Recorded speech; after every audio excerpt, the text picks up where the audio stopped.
Bonsoir à tous et à toutes, soyez les bienvenus. Tout d'abord, mes meilleurs vœux pour cette nouvelle année. On a le plaisir aujourd'hui d'utiliser et d'honorer cette belle salle pour cette nouvelle année avec cette première conférence. Et quelle conférence! C'est une conférence qui me tient particulièrement à cœur parce qu'effectivement, Jean-Christophe Maisonneuve, que vous allez voir aujourd'hui, est plus qu'un professionnel que j'admire, mais c'est aussi un ami et une personne qui compte beaucoup. Et puis, c'est aussi l'occasion de bien démarrer l'année. Pour ceux qui ne l'auraient pas encore lu, il est à la fois conférencier, il est préparateur mental, mais il est également l'auteur du livre « La performance d'une vie », qui est assez exceptionnel. C'est un mélange à la fois d'histoire, de vie, mais également d'analyse, de regard porté, avec un petit peu plus d'expérience et de maîtrise de son sujet, de la connaissance de soi et de la préparation mentale. Et donc, je vous invite vraiment, si vous ne l'avez pas encore lu, à pouvoir le lire, parce que je vous avoue que ça remue. Ça remue, on apprend beaucoup à la fois sur soi, mais également sur l'humain, de manière générale. Donc ce soir, vous allez vivre une expérience exceptionnelle. J'espère que vous êtes prêts, j'espère que vous avez de quoi noter aussi. Et puis j'espère que vous avez juste envie d'expérimenter quelque chose pour vous permettre de passer une année 2024 qui sera merveilleuse. C'est tout ce que je vous souhaite. Et je vous invite à accueillir chaleureusement Jean-Christophe Maisonneuve.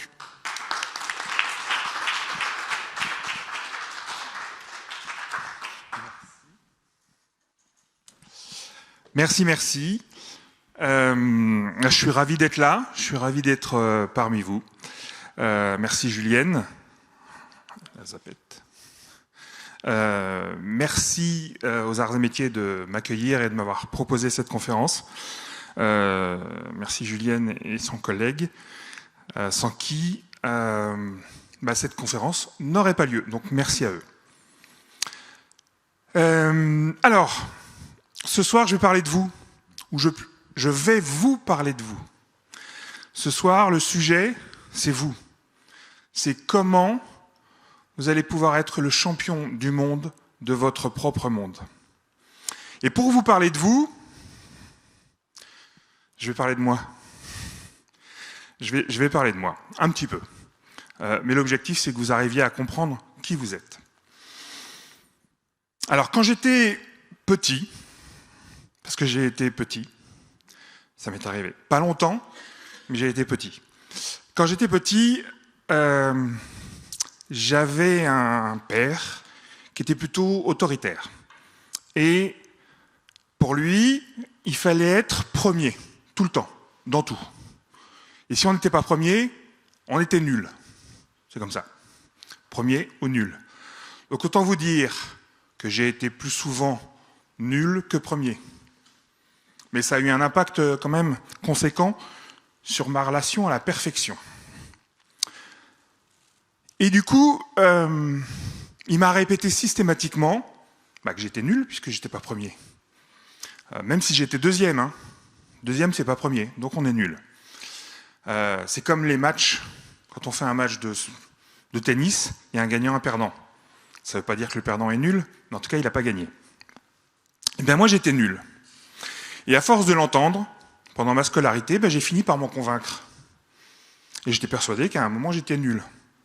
Et les profs, ils vous aident à comprendre ça. J'espère qu'il n'y a pas de profs ce soir. Les profs, ils en rajoutent un petit peu. C'est-à-dire que vous avez 15 en français, vous avez 18 en histoire, tout va bien, et puis vous avez 6 en maths. On fait un arrêt sur les maths, et là, c'est pas bien. Les maths, c'est pas bien. Le reste, on vous en parle pas, c'est très bien, mais on vous le dit pas. Donc en fait, tout est fait dans notre système pour qu'on croie qu'on est nul quand on n'a pas les résultats d'être premier. J'ai, du coup, fait mes études difficilement, parce que je me suis convaincu que j'étais pas très bon. Du coup, j'ai repiqué ma 6e, j'ai repiqué mon bac. Entre les deux, le parcours était chaotique. Je suis passé, mais c'était compliqué. Et puis en 3e, pour le coup, j'étais déjà plus petit, puisque je faisais déjà la taille que j'ai aujourd'hui. Donc à l'âge de 14-15 ans. Et là, pour le coup, vous avez des présidents de club, des entraîneurs, de rugby, de judo, qui viennent vous voir et qui vous disent « Waouh, Tu te rends compte de tout ce que tu peux faire avec ton gabarit? Tu te rends compte un petit peu? J'aimerais bien t'avoir dans le club avec moi. Ce serait cool de... Tu veux pas venir essayer? Et là, on m'a plutôt fait l'inverse. C'est-à-dire qu'on m'a plutôt valorisé. On m'a pas limité, au contraire.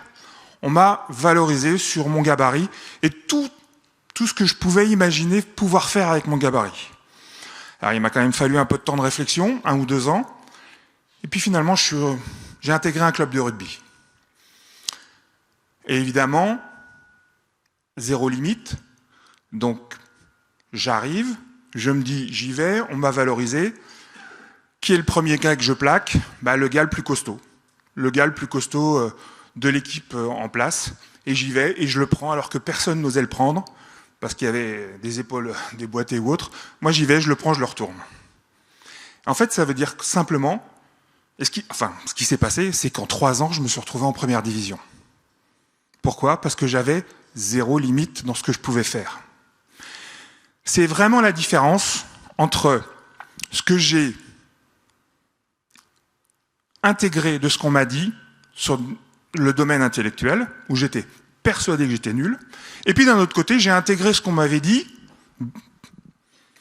en me disant, physiquement, tu es capable de tout. Donc il y avait un écart entre ce que j'étais capable de faire physiquement et ce que j'étais capable de faire intellectuellement.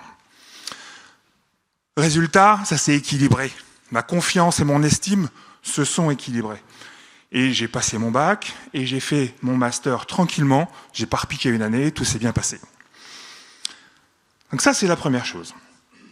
Et puis, tout ça pour vous dire quoi? Tout ça pour vous dire qu'on est sujet à ce qu'on nous a toujours répété, à ce qu'on a toujours entendu, à ce que les gens ont dit de nous, et ce qu'on en a perçu, ce qu'on en a compris ou pas, comment on l'a intégré consciemment ou pas. Et tout l'objet de ce soir, ça va être ça. Ça va être de comprendre ce que les gens ont pu dire de nous et quel impact ça a sur nous. Alors quand c'est positif, c'est bien. Si ça vous aide à jouer en première division, c'est cool. Mais quand ça vous freine au quotidien, sans que vous en soyez conscient, là c'est problématique. Alors, dans la vie, il y a des victoires. On va pas mal parler de sport ce soir. Je vais vous expliquer après pourquoi, mais on va pas mal en parler. Dans cette année olympique, on va quand même faire quelques allusions. Donc il y a des victoires, et puis on a aussi des défaites. On a des défaites, on a des blessures, il se passe toujours des trucs un peu compliqués.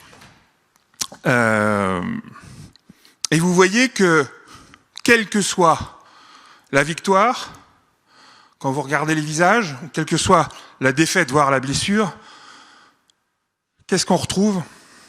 Les émotions. Dans notre vie, les émotions sont partout. On les retrouve tout le temps. On est l'expression, nos comportements sont l'expression de nos émotions. Et les émotions, elles sont là tout le temps, et pour savoir où on va, pour savoir ce qu'on fait, il faut comprendre d'où elles viennent, ce qu'elles veulent dire, quel est le message qu'elles nous envoient, et comment on les gère quand le message n'est pas super. Alors il y en a, c'est très bien. C'est très bien, il y a des émotions qui nous rendent joyeux, et puis là, on n'a pas envie de chercher pourquoi. On est super content et on veut le vivre, on veut kiffer le bon moment. Puis il y a les émotions, la peur, la colère, la frustration.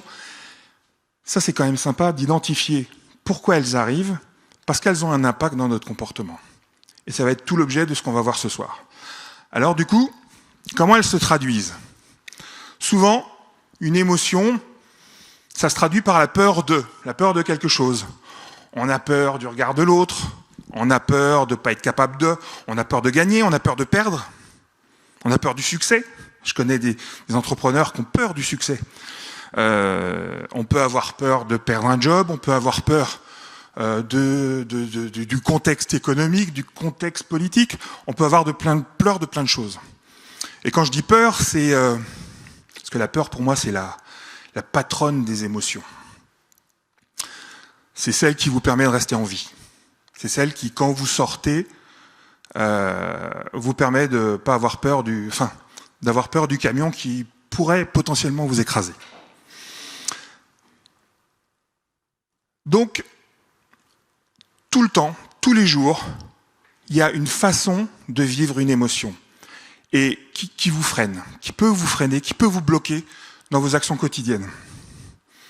Alors ce soir, vous allez repartir avec 3 clés.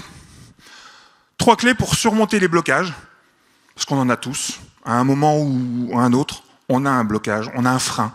Si c'est pas un blocage, c'est un frein. Et pour atteindre une performance durable et sereine.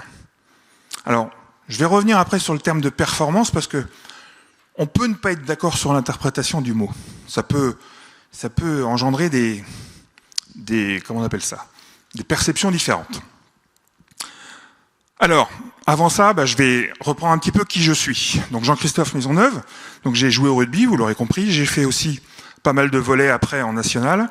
Au rugby, j'ai joué en première division au Racing. Je suis aujourd'hui coach et préparateur mental. Entre les deux, j'ai fait 20 ans de management dans la distribution. Donc j'ai animé des magasins. On a travaillé sur la performance des boutiques. Et puis récemment, l'auteur de La performance d'une vie. Alors, on se dit, c'est quoi le fil rouge de ce parcours? Quand j'étais sportif, on travaille sur la performance. On bosse, on va s'entraîner, on fait des sacrifices, de temps en temps on se blesse, de temps en temps c'est top, on a des victoires, des défaites, et encore plus au rugby, on met l'individu au profit du collectif. C'est-à-dire que c'est qu'est-ce qui, en moi, permettait à l'équipe de gagner. Dans mon rôle, qu'est-ce qui permettait à l'équipe de gagner? Alors il se trouve que j'étais 2e ligne. Donc évidemment, mon rôle c'était de protéger les autres. Mais voilà, c'était un rôle spécifique. Et comment moi je pouvais le faire le mieux possible pour faire réussir l'équipe, pour que l'équipe soit performante. Professionnellement, dans l'animation de magasin, on parle de performance quand on parle de rentabilité d'un magasin. Il faut qu'il dégage du chiffre, il faut que ça fasse un peu de pognon. Donc, qu'est-ce qu'on fait? Il faut que l'équipe, elle soit au top pour vendre. Il faut qu'on ait les produits, donc il faut qu'on ait du stock, il faut qu'on ait un merchandising qui tienne la route, il faut que les équipes soient formées aux produits, etc., pour être le plus efficace à la vente, pour que le magasin soit performant et donc rentable. Et aujourd'hui, je suis préparateur mental, c'est-à-dire que je vais accompagner chacun d'entre vous à être performant, c'est-à-dire à jouer en première division. Je vais vous accompagner à être le champion du monde de votre propre monde. Je vais aller chercher chez vous, ou je vais vous aider à trouver chez vous ce qui vous permet d'être le meilleur dans ce que vous faites. Que vous ayez conscience que vous avez tout en vous pour être le meilleur dans ce que vous faites. Alors vous me direz comment on passe. Mon dernier poste professionnellement, c'était directeur retail chez L'Oréal. J'avais 3 enseignes de maquillage sur la France entière. Et on dit comment on passe d'un poste de directeur retail chez L'Oréal, plutôt c'est plutôt pas mal comme situation, à un poste de coach préparateur mental où on repart de zéro. Parce que c'est une reconversion que j'ai faite il y a un peu moins de 6 ans. Et en fait, évidemment, comme dans toute reconversion, il y a un événement de vie qui fait que l'événement, c'est la maladie de mon fils. Moi, j'ai 2 enfants, ils ont aujourd'hui 23 et 20 ans, et mon fils, qui est un sportif, les 2 sont sportifs, mais lui a commencé la compétition très tôt. À 8 ans, il était champion de gymnastique au Val d'Oise. À 5 ans, il a été sélectionné par la Fédé de tennis pour jouer au niveau de la Ligue. Il a été champion du Val d'Oise jusqu'à ses 12 ans. Après, il s'est mis au hockey sur glace. Il a fait du hand. En 3e, il a été sélectionné en sélection Île-de-France et au PSG. Et à la rentrée en seconde, on lui dit on va faire un petit break parce que là, tu as une leucémie. Bon. Alors moi, les 3 exemples de leucémie que je connaissais, ils en sont morts. Donc l'annonce, elle n'est pas forcément réjouissante. Et puis, les médecins vous annoncent qu'il y a 70% de chances qu'ils s'en sortent. Bonne nouvelle. Et là, lui comme nous, avec sa mère, ça a été porte de sortie. C'est-à-dire qu'il y avait un objectif qui était de faire partie de ces 70%. Et là, on a réagi comme des sportifs. On a réagi avec, c'est le match de sa vie, tous les points comptent. Et pour le coup, au premier degré, le match de sa vie. Et là, on est sorti du carcan victime malade, et il ne s'est pas vu malade pendant sa maladie. Il s'est vu, voilà, j'ai un objectif, et voilà comment j'ai des choses à respecter, j'ai des choses à faire, il y a un protocole à suivre, ben ça je vais le faire. Tout ce que je maîtrise pas, je m'en occupe pas. La maladie, ce qui va se passer, etc., je le maîtrise pas, les médecins non plus, ça peut être comme ça, ça je vais pas dépenser d'énergie dessus. Par contre, le protocole, les ponctions lombaires, les myélogrammes, là, les piqûres dans le sternum, la chimio, les cathéters et tous ces trucs-là, il l'a accepté très rapidement. Pour lui, une fois qu'il était passé en mode, j'allais dire en mode warrior, mais en mode sportif, en mode combat, ça s'est bien passé. Aujourd'hui, quand j'en parle avec lui, ça fait 6 ans, bientôt 7, il va très bien, il a fait le marathon de Paris l'année dernière, et vous allez voir, il n'a pas du tout le gabarit, c'est comme si vous me demandiez de faire le marathon de Paris. Je ne suis pas la caricature du marathonien. Aujourd'hui, il va bien. Et quand on lui en parle aujourd'hui, il dit le souvenir que j'en ai, c'est un gros rhume. Quand il parle de ça, il dit moi, le souvenir que j'en ai, c'est un gros rhume. Je ne me suis pas vu malade. Donc mentalement, il a été capable d'effacer une partie de la réalité pour se construire la sienne. Alors je dis ça aujourd'hui parce qu'il s'en est sorti et que tout va bien. Je dis pas que s'il y était resté, je tiendrais le même discours. Mais peut-être que la façon dont il s'y est vu a participé à sa guérison. Je lance une polémique, mais en tout cas, voilà. Alors, ça c'est juste pour la petite histoire. Hein. Voilà, au départ en 2015, et puis ça c'est 3 ans après. Donc il s'est remis, voilà. Et il est très fier de ses cheveux. Ça c'est juste pour la petite histoire aussi. Alors, du coup, on parle de performance. Parce qu'il en a une de performance lui aussi, quand il est passé au-dessus de ça. Quand il a dépassé ça, en cette année de JO par exemple, quand on parle de performance, c'est qu'on dit la performance au JO, c'est d'être sur le podium. Mais la performance, c'est bien plus que ça.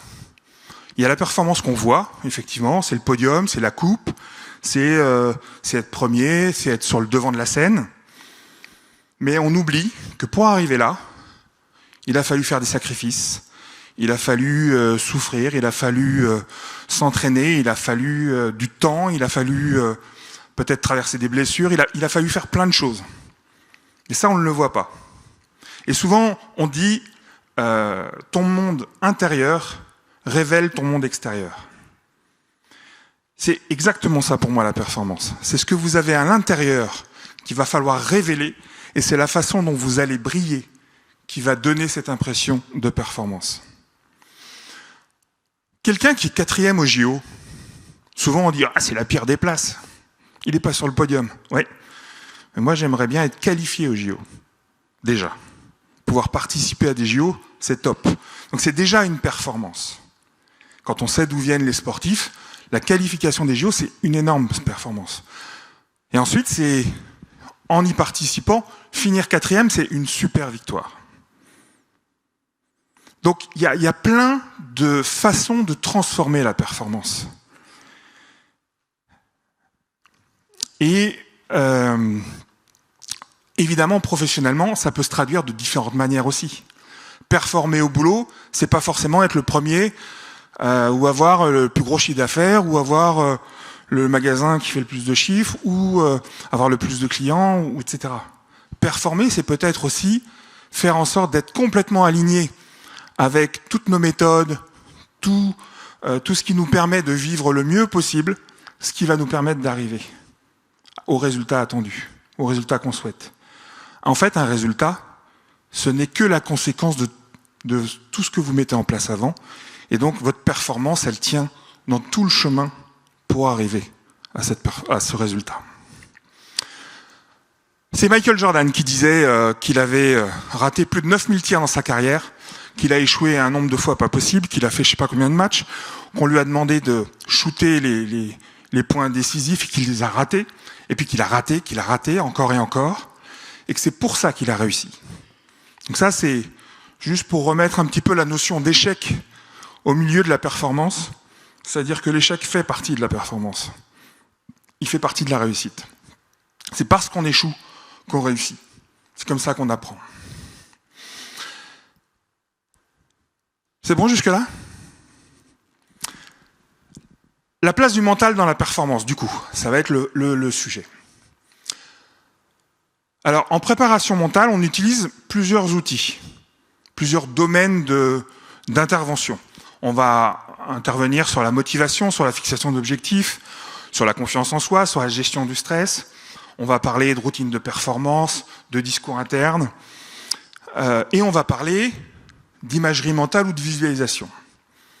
Alors ça fait pas l'unanimité souvent. Quand on parle de préparation mentale, souvent il y en a qui disent « Ah oui, c'est des gourous ». Les fameux gourous en préparation mentale, ils font un petit peu à leur sauce, ils font comme ça, et ça y est, on est performant ou on ne l'est pas.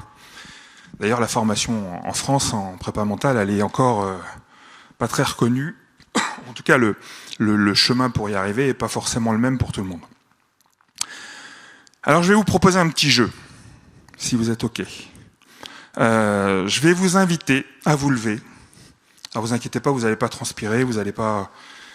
C'est cool, on va y aller tout cool. Je suis plus tout jeune, j'y vais tranquille. Et ce que je vais vous proposer, ça va se passer en 3 temps. Il y en a pour 5 minutes. Hein. Déjà, c'est de vous espacer un petit peu, de façon à ne pas éborgner votre voisin. Voilà, un espace devant-derrière pour pas éborgner votre voisin. Donc normalement, la salle est assez grande, vous ne devriez pas vous rentrer dedans. Donc dans un premier temps, je vais vous demander de faire un mouvement, de suivre le mouvement que je vais faire. Vous allez faire exactement la même chose que moi. Ensuite, dans un deuxième temps, je vais vous demander de rester immobile, de fermer les yeux si ça vous aide, et moi je vais vous guider par la voix à imaginer que vous êtes en train de faire un mouvement. Et dans un troisième temps, on refera tous le mouvement ensemble physiquement. Ça vous va ? Alors, on se tient bien droit, respirez tranquille. Vous allez lever la main droite, le bras tendu, et vous allez tourner dans le sens des aiguilles d'une montre. Et vous allez aller chercher le plus loin possible derrière, sans bouger les pieds, le plus loin possible. Et une fois que vous êtes au plus loin, vous essayez de fixer un point sur le mur qui indique l'endroit où vous êtes allé. Donc vous regardez l'endroit où vous êtes allé le plus loin possible, et vous revenez. Voilà, vous pouvez... Alors maintenant, vous ne bougez plus, et c'est moi qui vais vous guider sur ce que vous allez imaginer. Ce que je voudrais, c'est que vous imaginiez, donc vous fermez les yeux si vous avez envie, imaginez que vous êtes en train de vous regarder dans un miroir, de plein pied, et vous vous voyez là, maintenant, donc vous voyez comment vous êtes habillé, vous voyez votre tenue, vous voyez peut-être la salle, le contexte, vous m'entendez, et dans ce miroir que vous voyez vous, dans lequel vous voyez vous êtes en train de vous voir lever le bras. Alors le bras droit du coup c'est le bras gauche dans le miroir, et puis le bras il se décale, il tourne, vous restez immobile, vous ne bougez pas, et alors que dans le miroir vous êtes en train de le regarder tourner. Et il tourne, il disparaît derrière vos épaules, jusqu'à même réapparaître de l'autre côté. Un peu comme les Égyptiens. Vous avez l'épaule gauche qui prend la place de l'épaule droite, etc. Et vous voyez dans le miroir comme ça. Vous revenez, le bras revient à sa place, on le refait encore une fois, vous êtes dans le miroir, vous voyez votre tenue, votre pull, votre jean, votre pantalon, votre veste, peu importe. Et vous voyez votre bras qui tourne, et qui disparaît derrière, et vous le voyez réapparaître de l'autre côté tellement vous allez loin, et il revient.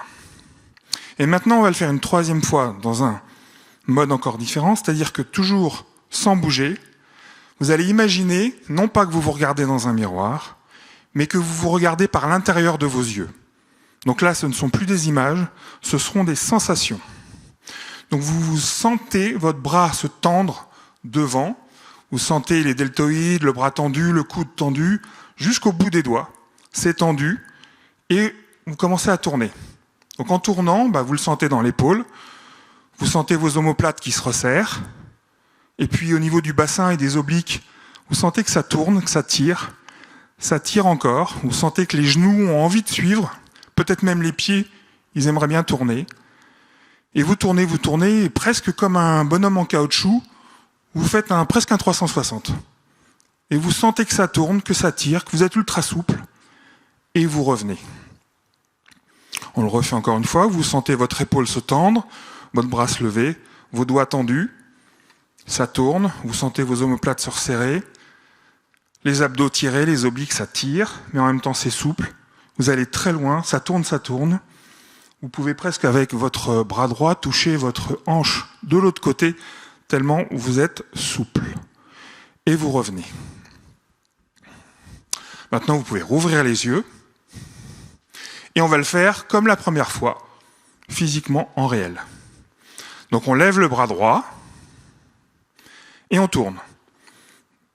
On tourne dans le sens d'une montre. Et vous allez chercher le plus loin possible. Le plus loin possible. Et vous fixez un point. Et vous revenez. Petite question, est-ce que certains d'entre vous sont allés plus loin que le premier ?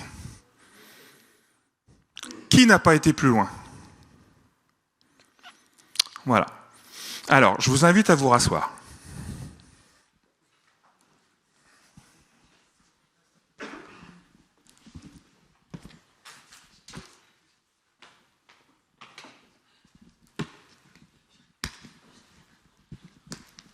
Qu'est-ce que nous montre cet exercice ?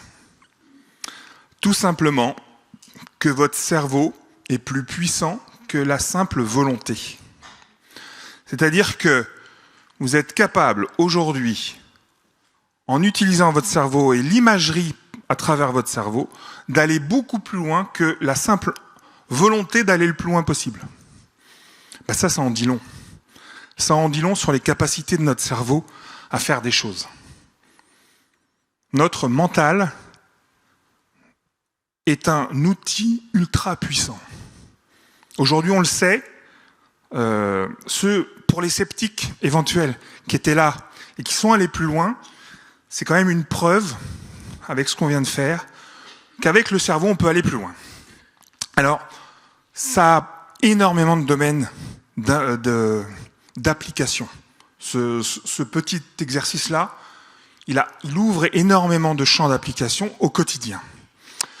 Et moi, j'aime bien, quand je me présente, parler de la prépa mentale en disant, en fait, la préparation mentale, elle vous suit toute la journée, voire 24 heures sur 24. Pourquoi ? Quand vous vous levez le matin, vous avez la possibilité de vous dire « Oh, j'ai mal dormi, j'ai pensé à tous mes mails, tous mes dossiers qui n'étaient pas complets, puis j'avais une présentation ce soir et ça a tourné toute la nuit, j'ai mal dormi. » Mais, et la journée, ça va être une catastrophe. Mais vous pouvez vous dire aussi, peu importe comment j'ai dormi, je décide qu'aujourd'hui, ça va être une putain de belle journée. Et là, ça va changer un petit peu votre perception de la journée. Et puis, vous avez, mine de rien, quand vous vous levez, vous avez des routines. Vous allez prendre la douche, vous allez prendre votre café, vous vous habillez comme ça, dans tel ordre, à chacun son ordre. Je ne m'immisce pas dans la façon dont vous faites tout ça. Il y en a qui peuvent commencer par le café avant de s'habiller, ça c'est à voir. Et du coup, c'est une routine. À quoi elle sert cette routine ? À éviter de se charger la tête mentalement pour penser à ne pas oublier de faire ça, ne pas oublier de faire ça. La routine, elle sert à automatiser des tâches et vous permettre de justement vous concentrer sur ce qui va arriver et de vous donner des objectifs à la journée ou une vision. Ensuite, vous partez et dans la journée, il faut être concentré. La concentration, c'est quelque chose qu'on travaille en préparation mentale grâce à la respiration et à l'imagerie mentale. Et puis dans la journée, il faut aussi récupérer, être capable de récupérer. Parce que si on est toujours à fond, si on stresse, il faut être capable d'équilibrer tout ça et être capable de prendre du recul. Et donc jusqu'au soir, comme ça, tout ce qui va vous arriver En prépa mentale, on peut vous accompagner pour faire en sorte que ce soit fluide, pas trop brutalisant et autres. Et le soir, quand vous vous endormez, vous penserez à moi aussi. Vous avez des méthodes de respiration ou de visualisation qui vous permettent d'éviter d'être envahi par toutes ces pensées qui débarquent à la seconde, tout le temps. Et si vous avez le malheur de choper une pensée qui va générer plein d'autres pensées, là c'est foutu. Donc il y a des techniques pour apprendre à se libérer des pensées, on va dire, parasitantes. Voilà la prépa mentale. Alors, en gros, c'est quoi le problème avec les émotions ? Les émotions, en fait, pour gérer ça, c'est de comprendre ce qui bloque, comprendre ce qui nous freine, comprendre ce qui fait peur. C'est la comparaison, le jugement. C'est essayer de mettre un mot dessus pour avoir un peu de clarté. Sauf que quand on ne sait pas pourquoi on a peur, on ne sait pas pourquoi là j'y vais pas, pourquoi je pourrais y aller, là j'y vais. Pourquoi quand je vais bosser, j'y vais en reculant parce que je sais que mon patron ou mon collaborateur, je le supporte plus, etc. Comment je fais pour dépasser tout ça ? Quand on est dans ce brouillard de pas savoir pourquoi j'y vais, où je vais, comment j'y vais, c'est fatigant, c'est épuisant, et puis on finit même par y perdre confiance, par possiblement perdre son estime de soi, parce qu'en fait, on ne sait pas si nos actions ont un résultat. On ne sait pas si ce qu'on fait a du sens, on ne sait pas si ce qu'on fait apporte quelque chose. Et au final, on fatigue. Au final, on perd sa motivation, et puis ça finit en burn-out. Donc on a les moyens de combattre ça. Et le meilleur moyen, c'est de faire attention. C'est de faire attention à tous les clignotants que nos émotions nous envoient. Parce que chaque clignotant a un sens. Chaque clignotant vient de quelque part et nous envoie un message pour qu'on réagisse de telle ou telle manière. Mais pour savoir ce que ça veut dire, il faut connaître le mode d'emploi. Et une fois qu'on a compris comment ça fonctionne, tous ces messages, ce sont des forces. Ce sont des choses qui vous aident à avancer. Petite comparaison, vous êtes en voiture, vous avez passé une super journée, vous êtes fatigué, et vous n'avez qu'une envie, c'est de retrouver vos enfants, votre conjoint, à la maison, tranquille. Votre voiture, vous avez le voyant de batterie qui s'allume. Vous dites, je verrai ça demain. Je rentre, je suis tranquille, je verrai ça demain. Puis là, boum, un autre clignotant, là, un truc de l'huile qui chauffe. Pas de bol, mais je verrai ça demain, parce que là, ce soir, j'ai vraiment pas envie. Et puis, si vous faites pas attention, panne d'essence ou machin, ou moteur qui chauffe ou autre, vous risquez quoi ? De vous foutre en l'air en voiture. Vous risquez l'accident avec quelqu'un si vous perdez le contrôle de la voiture parce qu'elle a un défaut ou autre. Vous risquez de vous foutre en l'air. Si on élargit la comparaison, dans la vie, il y a plein de clignotants. Je fatigue, le boulot, il y a un truc qui me fatigue, quand je rentre chez moi, ça se passe pas bien, ça me fatigue, ça me frustre, ça me rend en colère. Il y a des choses, il y a des alertes dans la vie sur lesquelles vous ne pouvez pas passer à côté. Mais vous vous dites, allez, je mets ça sous le tapis, et puis on regardera ça plus tard. Mais, sauf que si vous ne faites pas attention, ligne droite sur la dépression, sur la fatigue, et vous allez bousiller votre vie. L'objectif, imaginez quand même que vous êtes une machine full option. Vous avez tout en vous, vous avez toutes les options. Hein. En vous, vous avez toutes les options pour être le champion du monde de votre propre monde. Sauf qu'il faut le mode d'emploi, il faut savoir comment ça s'utilise. Et ça demande à bien se connaître. Alors, moi j'ai sorti une méthode VIP. Ça c'est génial. La méthode sur la vision, l'identité et la performance. Si vous avez une vision claire et inspirée, si vous savez où vous allez, si vous savez, c'est quoi ? C'est Sénèque qui dit « Il n'y a pas de cap à celui qui ne sait pas où il va ». Si vous fixez pas un cap, pour ceux qui font un peu de voile, vous allez faire ça, et puis vous n'allez jamais arriver là à votre destination. Donc il faut se fixer un cap dans la vie. Il faut savoir où on y va. Plus c'est clair, plus le chemin pourra être escarpé, mais malgré tout, vous savez où vous irez. L'identité, c'est primordial de savoir qui on est. Il faut que vous sachiez que vous êtes tous uniques. Et ce qui est important, c'est de révéler votre unicité. J'aime bien ce terme. Qu'est-ce qui vous rend unique? Votre éducation, vos valeurs, la façon dont vous avez appris les choses, donc tout le système éducatif, vos parents, vos frères et sœurs, votre histoire, d'une manière générale, vous rend unique. Vous avez tous des histoires différentes. Même dans la même famille, que vous soyez frères et sœurs, vous avez tous des histoires différentes. Là, dans le livre que j'ai sorti, je me suis rendu compte, en ayant mes frères et sœurs au téléphone, qu'il y a des épisodes de vie qu'ils n'avaient absolument pas en souvenir. Non pas en souvenir, je ne m'en souviens plus, mais je ne l'ai pas vécu comme ça. Donc ils ont vécu les choses de façon différente. Ce qui montre bien qu'on est unique par rapport à un événement. On va revenir sur les croyances. Et tout ça, une fois que vous savez qui vous êtes, ça vous permet d'être performant. Parce que si vous savez qui vous êtes, vous n'avez pas peur du regard de l'autre, vous n'avez pas peur de la critique, vous n'avez pas peur de ce que les gens peuvent penser, et vous n'avez pas peur d'avancer. C'est Tony Robbins qui dit « Une fois que vous savez qui vous êtes, vous n'avez plus peur de rien. » Et quand on est sûr de soi, ceux qui sont sûrs de soi, on les voit. On les voit, ceux qui ont de l'assurance. Que ce soit sur un terrain de sport ou dans un milieu professionnel, on les reconnaît, ceux qui sont en pleine confiance. Alors, les 3 clés qu'on va évoquer pour mieux utiliser nos émotions, on va parler des croyances, on va parler du stress et on va parler du discours interne. Mais pour parler des croyances, il faut d'abord qu'on comprenne comment ça fonctionne. Il faut savoir, c'est Brooke Castillo, qui est une psychologue américaine, qui a modélisé le système de pensée qui s'appelle le système PEER. En fait, les pensées génèrent des émotions, nos émotions génèrent des actions, et donc nos actions génèrent un résultat. Et ce résultat va générer une nouvelle pensée, qui va générer une nouvelle émotion, une nouvelle action, etc.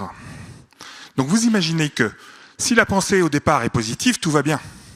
Pensée positive, émotion positive, l'action va être top, et on est dans un cercle vertueux.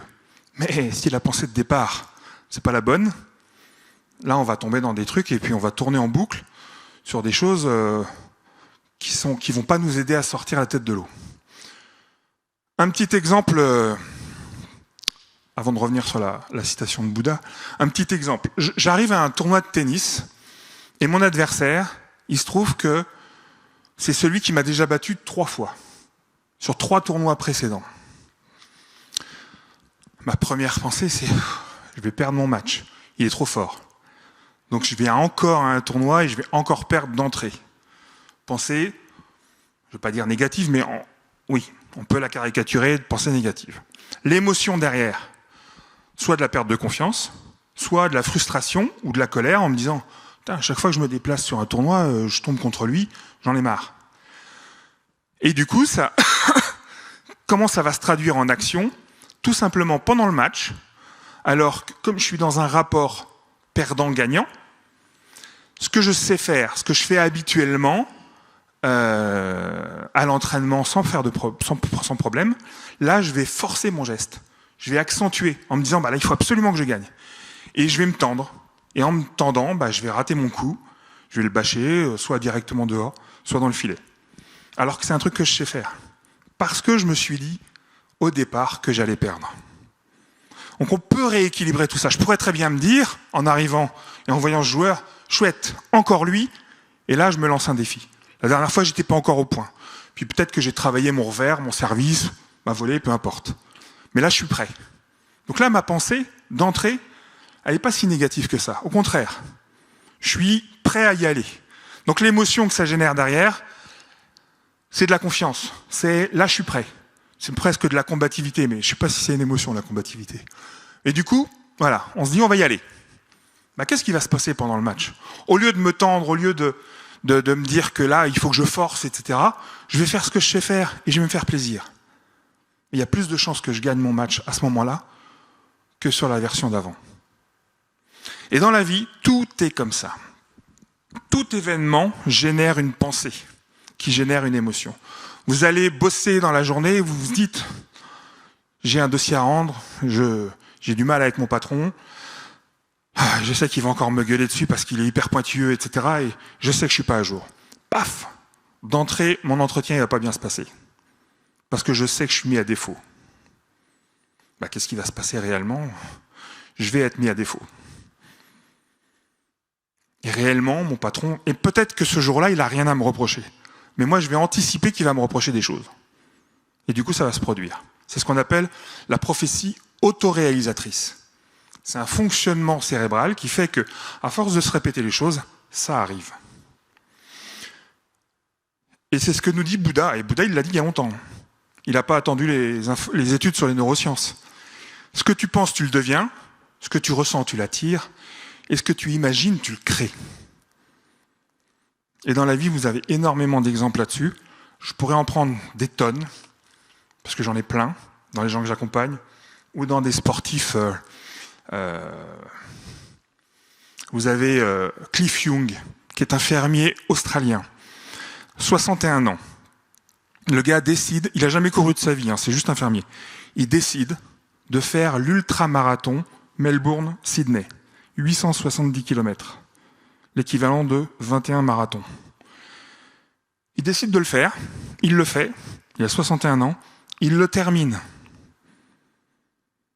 Comme dirait Mark Twain, je reviens après dessus, il ne savait pas que c'était impossible, alors il l'a fait. En fait, c'est ça le truc.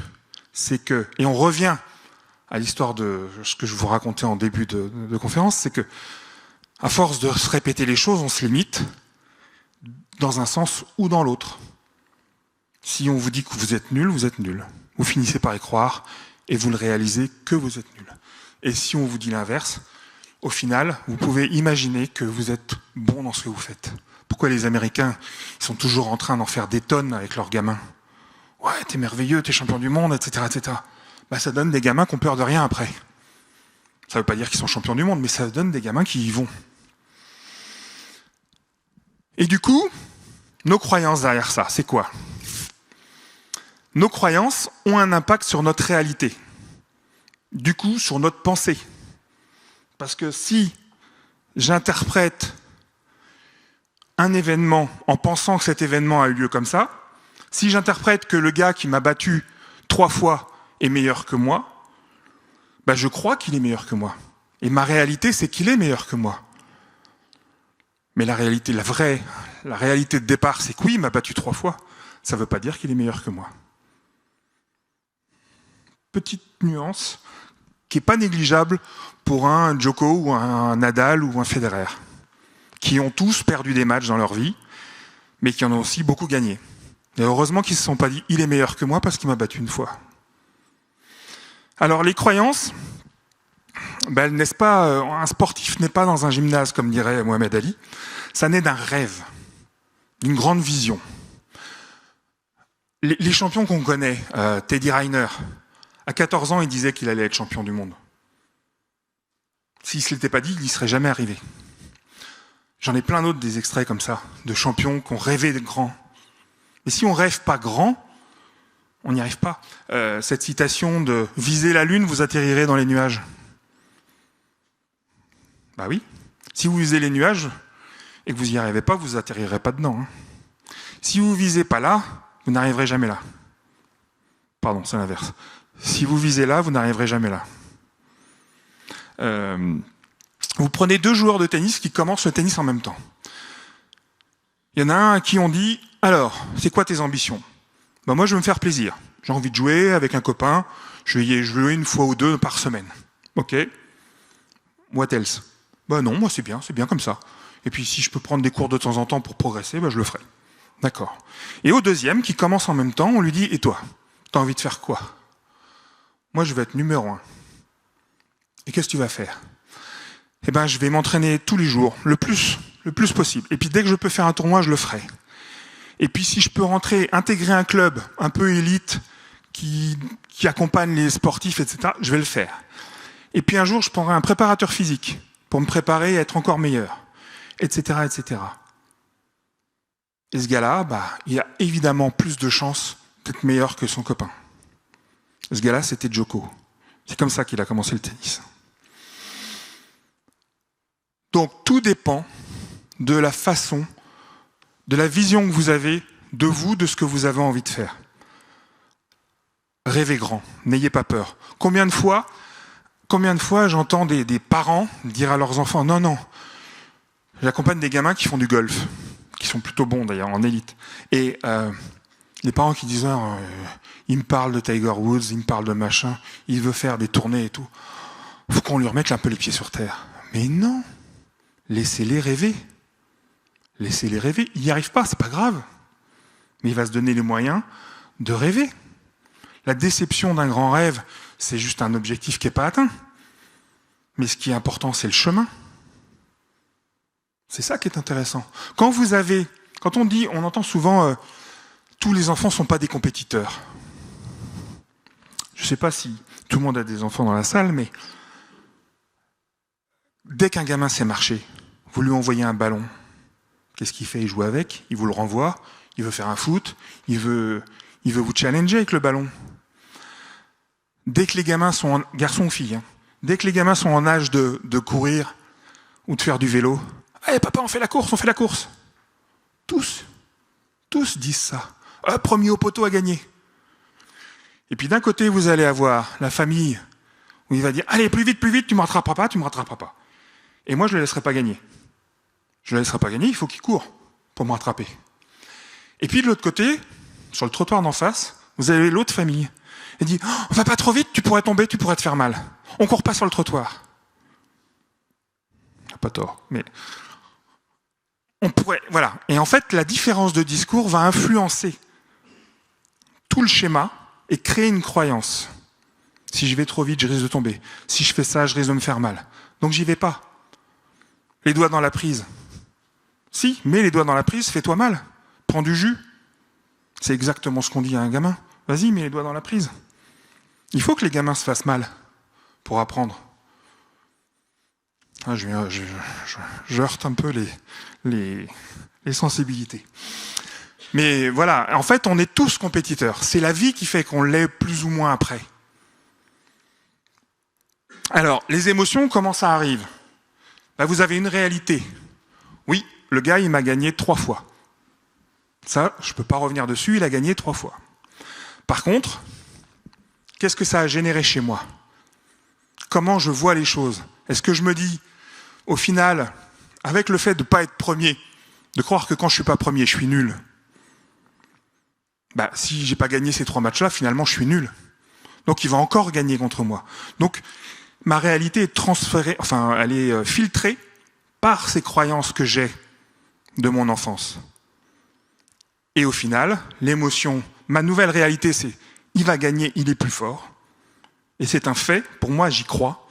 Et du coup, derrière, l'émotion, manque de confiance, frustration, tout ce qu'on veut, perte d'estime de moi et autres, derrière le comportement, c'est que je vais avoir le comportement d'un loser, entre guillemets.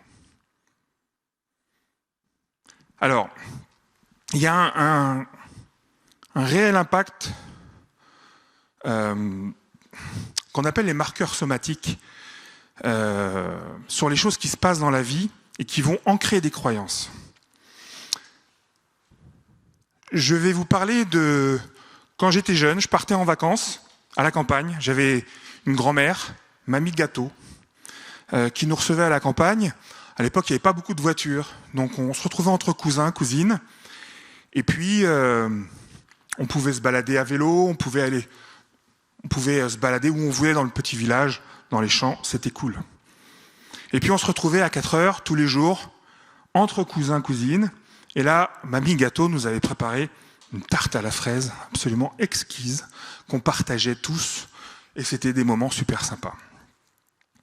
Et puis pendant l'année, on avait mamie de Paris. Et mamie de Paris, elle habitait dans un vieil appartement, avec 3,50 m de plafond, un appartement qui sent le vieux, vous savez, les appartements avec des bibelots partout, des rideaux ultra vieux, voire poussiéreux, où il fallait toucher à rien, sinon ça cassait.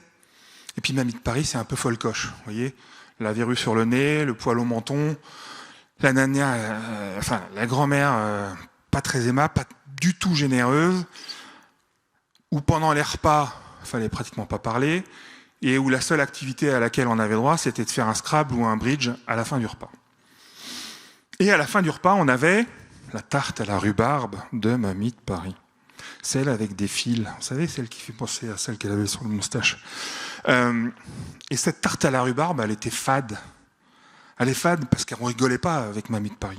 C'était pas drôle. Puis il fallait pas faire de bruit à table, etc. Et là, imaginons, vous vous retrouvez avec un client dans un restaurant parisien. Et le serveur arrive et dit, voilà, je vous propose la spécialité du chef, la tarte à la rhubarbe. Vous verrez, vous m'en direz des nouvelles, excellent. Ou alors éventuellement une petite tarte à la fraise. Et vous allez choisir quoi? La tarte à la fraise. Vous avez envie de vous faire plaisir sur ces moments-là. C'est le souvenir que ça va vous rappeler. Non pas forcément que la tarte de Mamie Gâteau était bonne, mais c'est juste le contexte, tout ce que vous avez associé comme émotion dans ce climat-là, qui a généré des émotions ultra satisfaisantes et que vous avez envie de retrouver consciemment ou inconsciemment.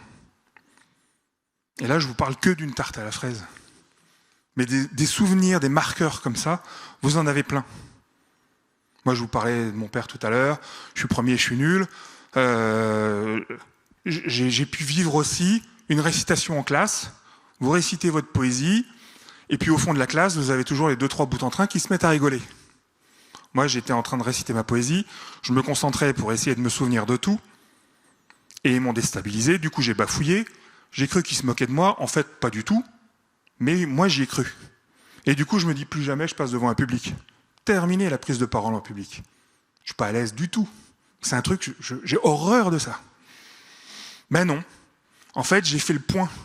J'ai regardé ce que ça voulait dire. Je suis allé chercher l'origine de ça.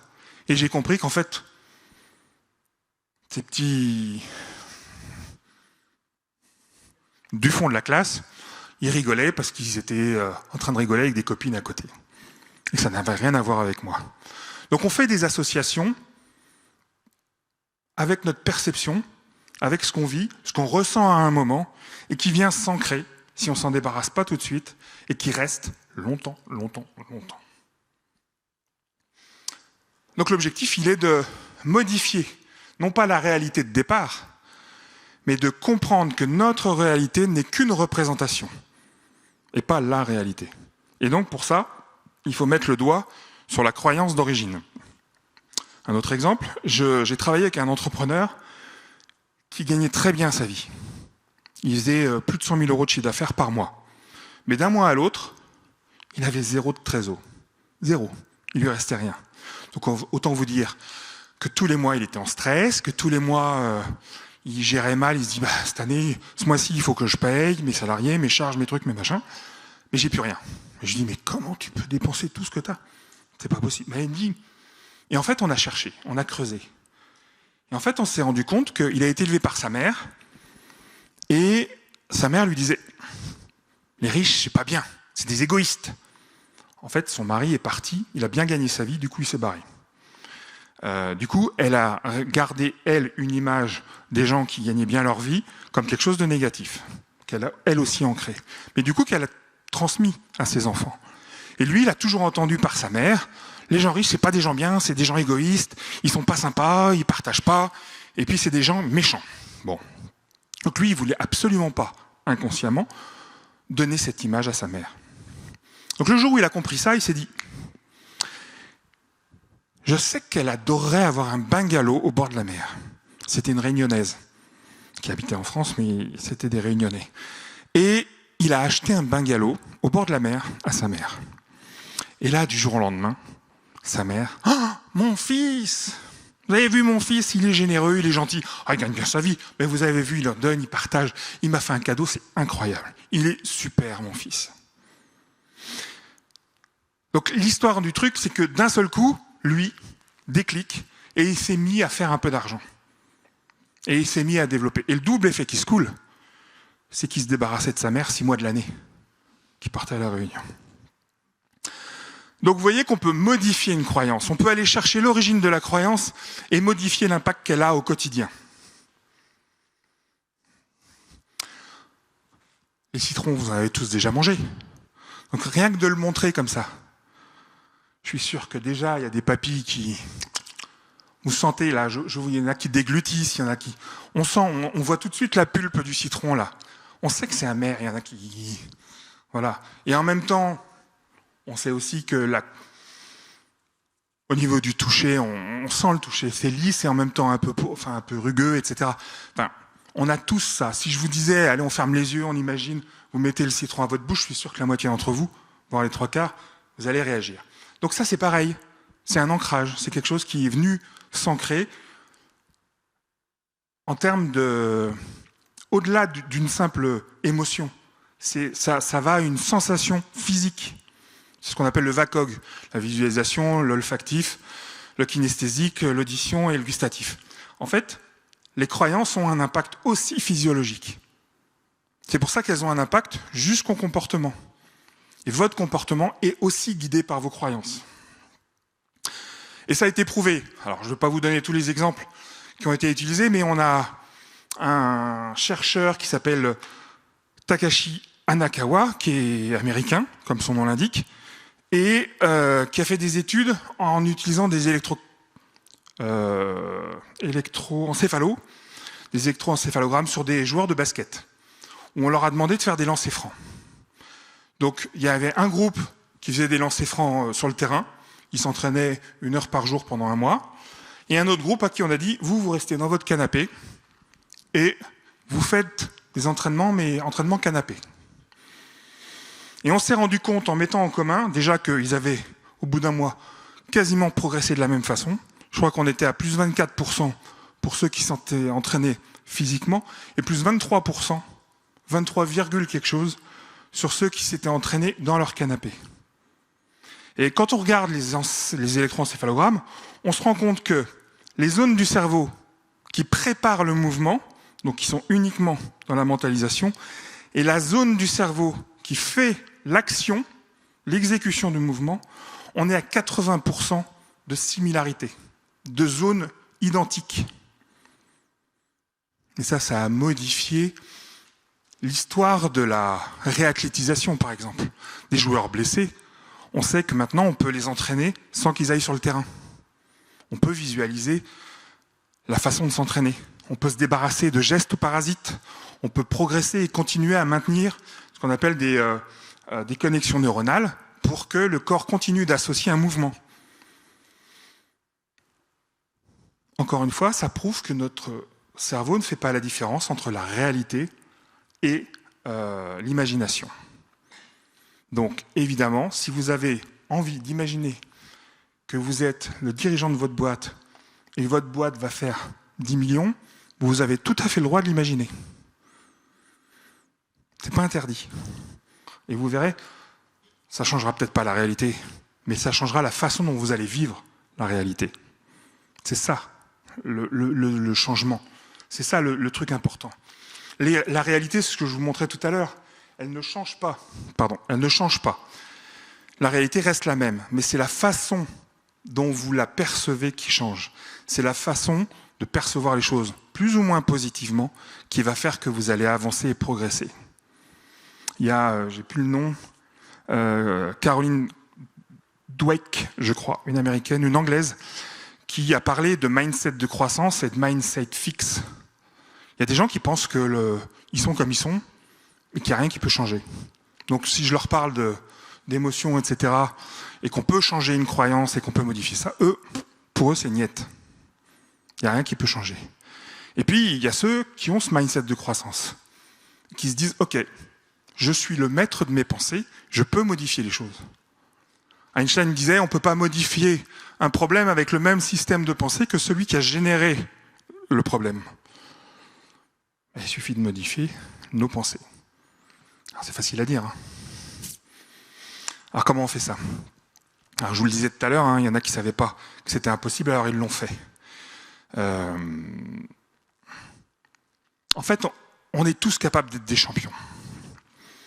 On est tous capables d'imaginer qu'on est un champion. On est tous capables de penser qu'on peut faire de grandes choses. Vous avez cette possibilité d'imaginer que dans 5 ans, vous êtes le patron de votre boîte, que votre boîte a tant de salariés, tant de chiffre d'affaires, etc. Vous pouvez imaginer que vous avez commencé un sport et que vous en êtes à tel endroit. L'intérêt de ça, c'est de modifier les pensées de départ pour qu'au final, vous viviez les choses le mieux possible et que vous deveniez le champion de votre propre monde. Et ça, on va essayer, là, maintenant. Je vous propose un petit exercice encore, de vous lever. Ça va durer 2 minutes, pile. Et là, vous n'avez pas bougé. Encore mieux. Ça vous réveille en même temps. Pendant 2 minutes, il va y avoir effectivement une musique qui va passer. Ce que je voudrais, c'est que là, maintenant, vous alliez chercher un souvenir de quelque chose qui vous a fait un effet incroyable, sur lequel vous avez été super content de le vivre. Ça peut être la naissance d'un enfant, ça peut être une réalisation, un truc qui vous a fait mais vraiment kiffer, que ce soit du domaine perso, pro, comme vous voulez. Allez chercher un souvenir qui vous a fait un bien fou. Ok ? Vous l'avez ? The souvenir, the good souvenir. Vous l'avez ? Respirez profondément. Mettez les bras le long du corps. Inspirez par le nez. Et là, vous allez chercher ce souvenir. Vous allez retrouver le contexte. Dans quel contexte c'était ? Avec qui c'était ? Essayez de retrouver, de revivre ce moment. Quelle émotion ça générait ? Est-ce que c'était de la joie, de la confiance ? Est-ce que c'était de la puissance ? Retrouvez cette sensation. Dès que vous avez l'émotion, vous inspirez par le nez et vous essayez de vous imprégner le plus possible de cette émotion. On voit des épaules qui se redressent. Vous êtes fiers de ce moment-là. Et maintenant, vous imaginez que vous vous levez tous les matins. Tous les matins, vous vous levez avec cette émotion. Tous les matins, vous ressentez cette force, cette puissance, cette confiance. Tous les matins, vous avez ça en vous.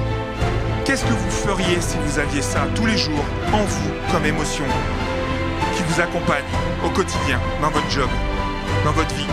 Qu'est-ce que vous seriez capable de faire ? Jusqu'où vous iriez ? Qu'est-ce que vous auriez envie de réaliser ?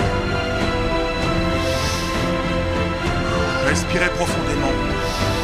Inspirez-vous, inspirez toutes ces émotions positives, cette force qui vous envahit. Remplissez les épaules, remplissez tout ça. Qu'est-ce que vous seriez capable de faire ? Qu'est-ce que vous oseriez faire ? Merci. Vous pouvez ouvrir les yeux. Laissez tomber la pression. Vous rasseoir tranquillement. J'en profite pour boire un coup.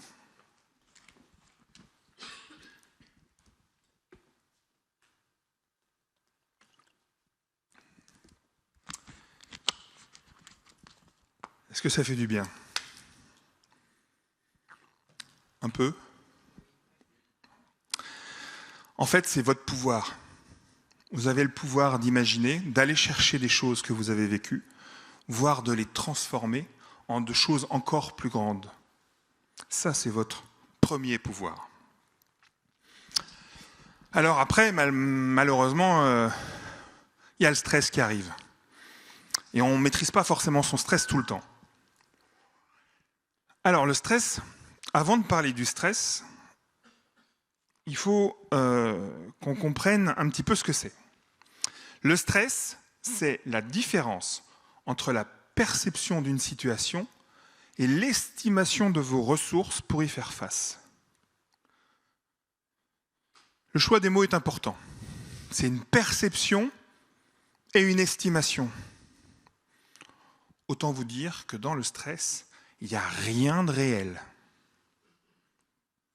Il n'est que là. C'est vous qui le générez. C'est que vous, puisque c'est votre estimation et votre perception.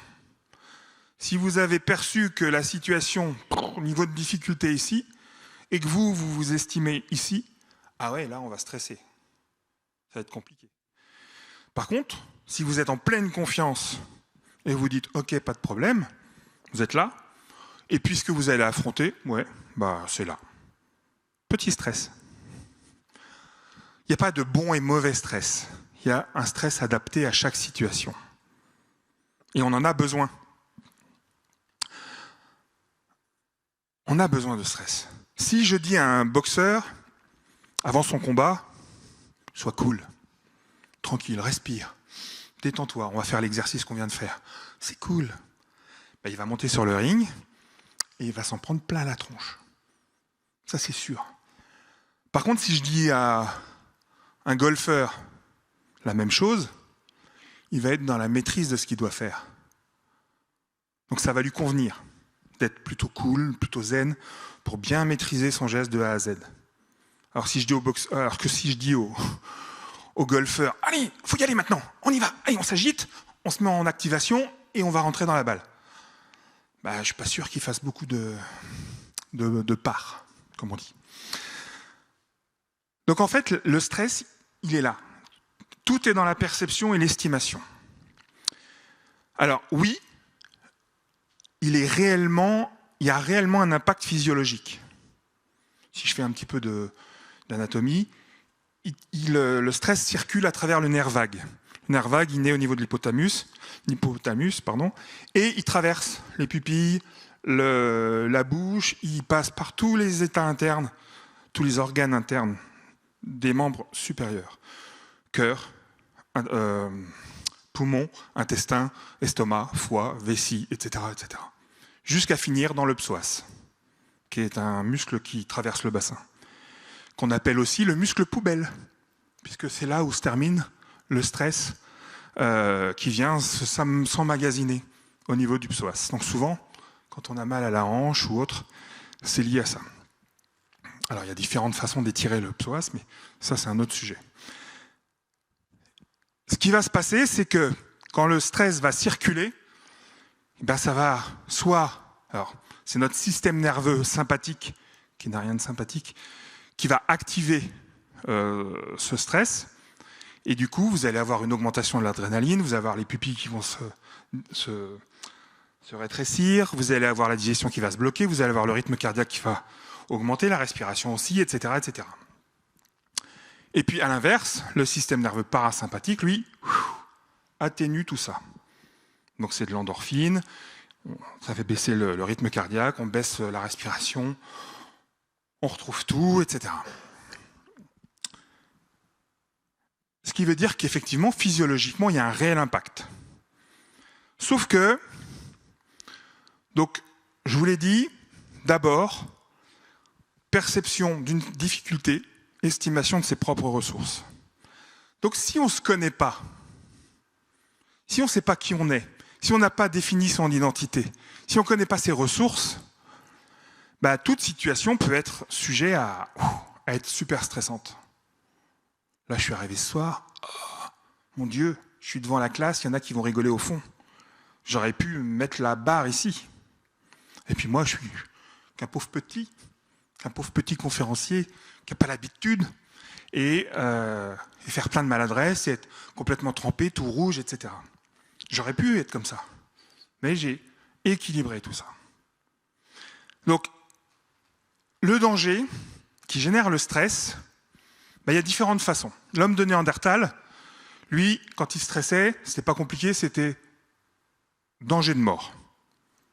Il n'y avait pas les réseaux sociaux à l'époque, donc il n'y avait pas de raison de stresser. C'était le danger de mort. Et notre cerveau, vous savez, il est fait soit pour fuir la douleur, soit pour rechercher le plaisir. Donc quand l'homme de Cro-Magnon, là, il mangeait son fruit en forêt, et que d'un seul coup, il y a un tigre qui arrive, il ne dit pas « Attends, je prends plaisir à manger mon fruit. » Non, il prenait ses jambes à son cou, il partait. Donc ce qui prend encore aujourd'hui le dessus sur notre fonctionnement reptilien, c'est que quand il y a du stress, quand il y a un danger, on a peur. on active le stress. Et c'est tant mieux, parce que si je sors et qu'il y a un camion qui arrive, il vaut mieux que je stresse et que mon corps s'arrête. Enfin, réagisse. Et puis, aujourd'hui, on a tous les dangers qui sont des projections mentales. Alors, l'homme de Néandertal, il stressait à peu près 5 fois par jour, ce qui ne fréquentait pas beaucoup plus les tigres ou les dangers à l'époque. Aujourd'hui, l'homme d'aujourd'hui, enfin l'homme avec un grand H, rencontre le stress dans sa journée entre 50 et 70 fois. C'est fou quand même. Mais ce n'était pas à cause des dangers de mort. C'est à cause des projections mentales. Oh, je vais être en retard au boulot. Qu'est-ce qu'il va dire mon patron? Je vais louper mon examen. Je vais, etc., etc. Je risque de. Donc c'est le danger perçu. Donc ça génère le même stress qu'un tigre qui vous attaque. C'est le même. La réaction physiologique, c'est la même. Et puis vous avez le danger anticipé. On n'y est même pas. Hein. Oh, j'ai fait mon examen. Quelle note je vais avoir? Ça se trouve, je vais le rater. J'ai fait un entretien pour un boulot. Oh, je ne sais pas comment je me suis... Oh, peut-être que je n'ai pas été bon. Oh, je n'aurai pas le poste. Et là, je stresse. Et encore une fois, ce stress, c'est le même que celui quand on est en danger de mort. Le fonctionnement, c'est le même. D'où l'importance de se connaître, encore une fois. C'est-à-dire de prendre conscience que ce stress-là, il n'est pas vital. Que la raison de stresser n'est pas vitale. Un champion a besoin d'activer son stress à tel moment, à l'entraînement ou en match. Je vous l'ai dit tout à l'heure avec le boxeur ou avec le golfeur. Nous, évidemment, avant une réunion, avant un entretien, avant une prise de parole, oui, il faut s'activer un petit peu. On va faire 2-3 petits exercices, sauter sur un trampoline. Je ne vous dis pas d'aller faire le tour des couloirs avant de rentrer dans la salle de réunion parce que vous avez une présentation. Mais voilà, il faut vous mettre en condition. On va le dire comme ça. Mais, encore une fois, plus vous vous connaissez, plus vous savez que vous avez besoin d'activer, plus vous avez besoin de baisser votre niveau de stress. Donc, il faut savoir qui on est. Il faut créer sa propre identité. Il faut savoir comment on réagit en fonction de quoi. Qui j'ai envie d'être. Et le choix des mots est important, encore une fois. Qui j'ai envie d'être. Pas qu'est-ce que je veux avoir, mais qui j'ai envie d'être. En fait, trop souvent, j'entends les sportifs qui disent « Quand j'aurai, je serai. Quand j'aurai gagné ce match-là, je serai numéro 1. » Oui, peut-être. Quand j'aurai gagné la coupe, ouais, je serai champion du monde. Quand j'aurai, etc., beaucoup d'argent, je serai riche. Ouais, ou je serai heureux. Est-ce qu'il vaut mieux pas que tu sois heureux avant d'être riche? Est-ce qu'il vaut mieux pas que tu sois déjà un champion pour pouvoir gagner? En fait, on dépense trop d'énergie à vouloir obtenir les choses plutôt qu'à être pour faire et pouvoir obtenir. Ça, c'est ultra important. Parce que si vous pensez à être avant d'obtenir, vous pensez, c'est ce que j'appelle le consumo, concentré sur moi, et du coup, vous pouvez vous occuper de ce qui est à l'intérieur de vous pour rayonner après à l'extérieur. Tout part de l'intérieur pour rayonner à l'extérieur. Donc il faut être pour pouvoir faire les choses et pouvoir les obtenir. Je suis sûr que dans la tête, vous êtes déjà en train de vous projeter. Alors si je fais ça, est-ce qu'il faut d'abord que je sois... Est-ce qu'il faut que je sois... Il faut que j'ai beaucoup de clients en tant que coach pour être un bon coach? Est-ce qu'il faut que je sois dirigeant avec plein de salariés pour être un bon dirigeant? Non. Il faut d'abord que je sois un bon dirigeant pour pouvoir prendre plusieurs salariés et en plus bien m'en occuper. Ce qui n'est pas gagné. Pardon. Donc, une fois que vous savez qui vous êtes, une fois que vous définissez votre identité, vous allez pouvoir vous focusser sur ça. Vous allez pouvoir mettre votre énergie sur quelque chose et vous concentrer sur ce qui vous fait grandir ou fait plaisir. Si je vous dis là, par exemple, dans la pièce, prenez 10 secondes et pendant 10 secondes, vous regardez combien d'objets avec du rouge il y a dans la salle. 10 secondes.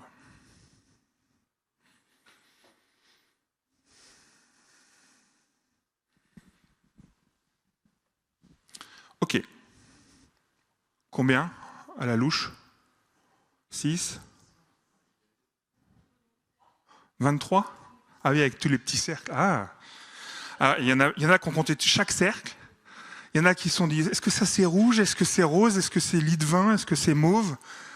Donc peut-être que vous avez vu d'autres rouges. Mais là, si je vous dis, ok, spontanément, vous avez compté combien d'objets jaunes? Pas aucun, puisqu'il fallait compter les rouges. Tout ça pour vous dire que votre cerveau, vous lui avez posé une question, il avait une tâche à faire, il a mis toute son énergie dessus. Et il s'est concentré sur le rouge. Donc votre focus vous permet de mettre toute votre concentration, toute votre énergie, et d'oublier des choses qui ne vont pas bien. Ou d'autres choses. Pour ceux qui ont des enfants, ou pour avoir été enfant, combien de fois vos parents vous ont dit « Ce serait bien que quand on rentre le soir du boulot, vous ayez rangé votre goûter. Il y a toujours des bols de céréales qui traînent, les cuillères, etc. » C'est jamais rangé.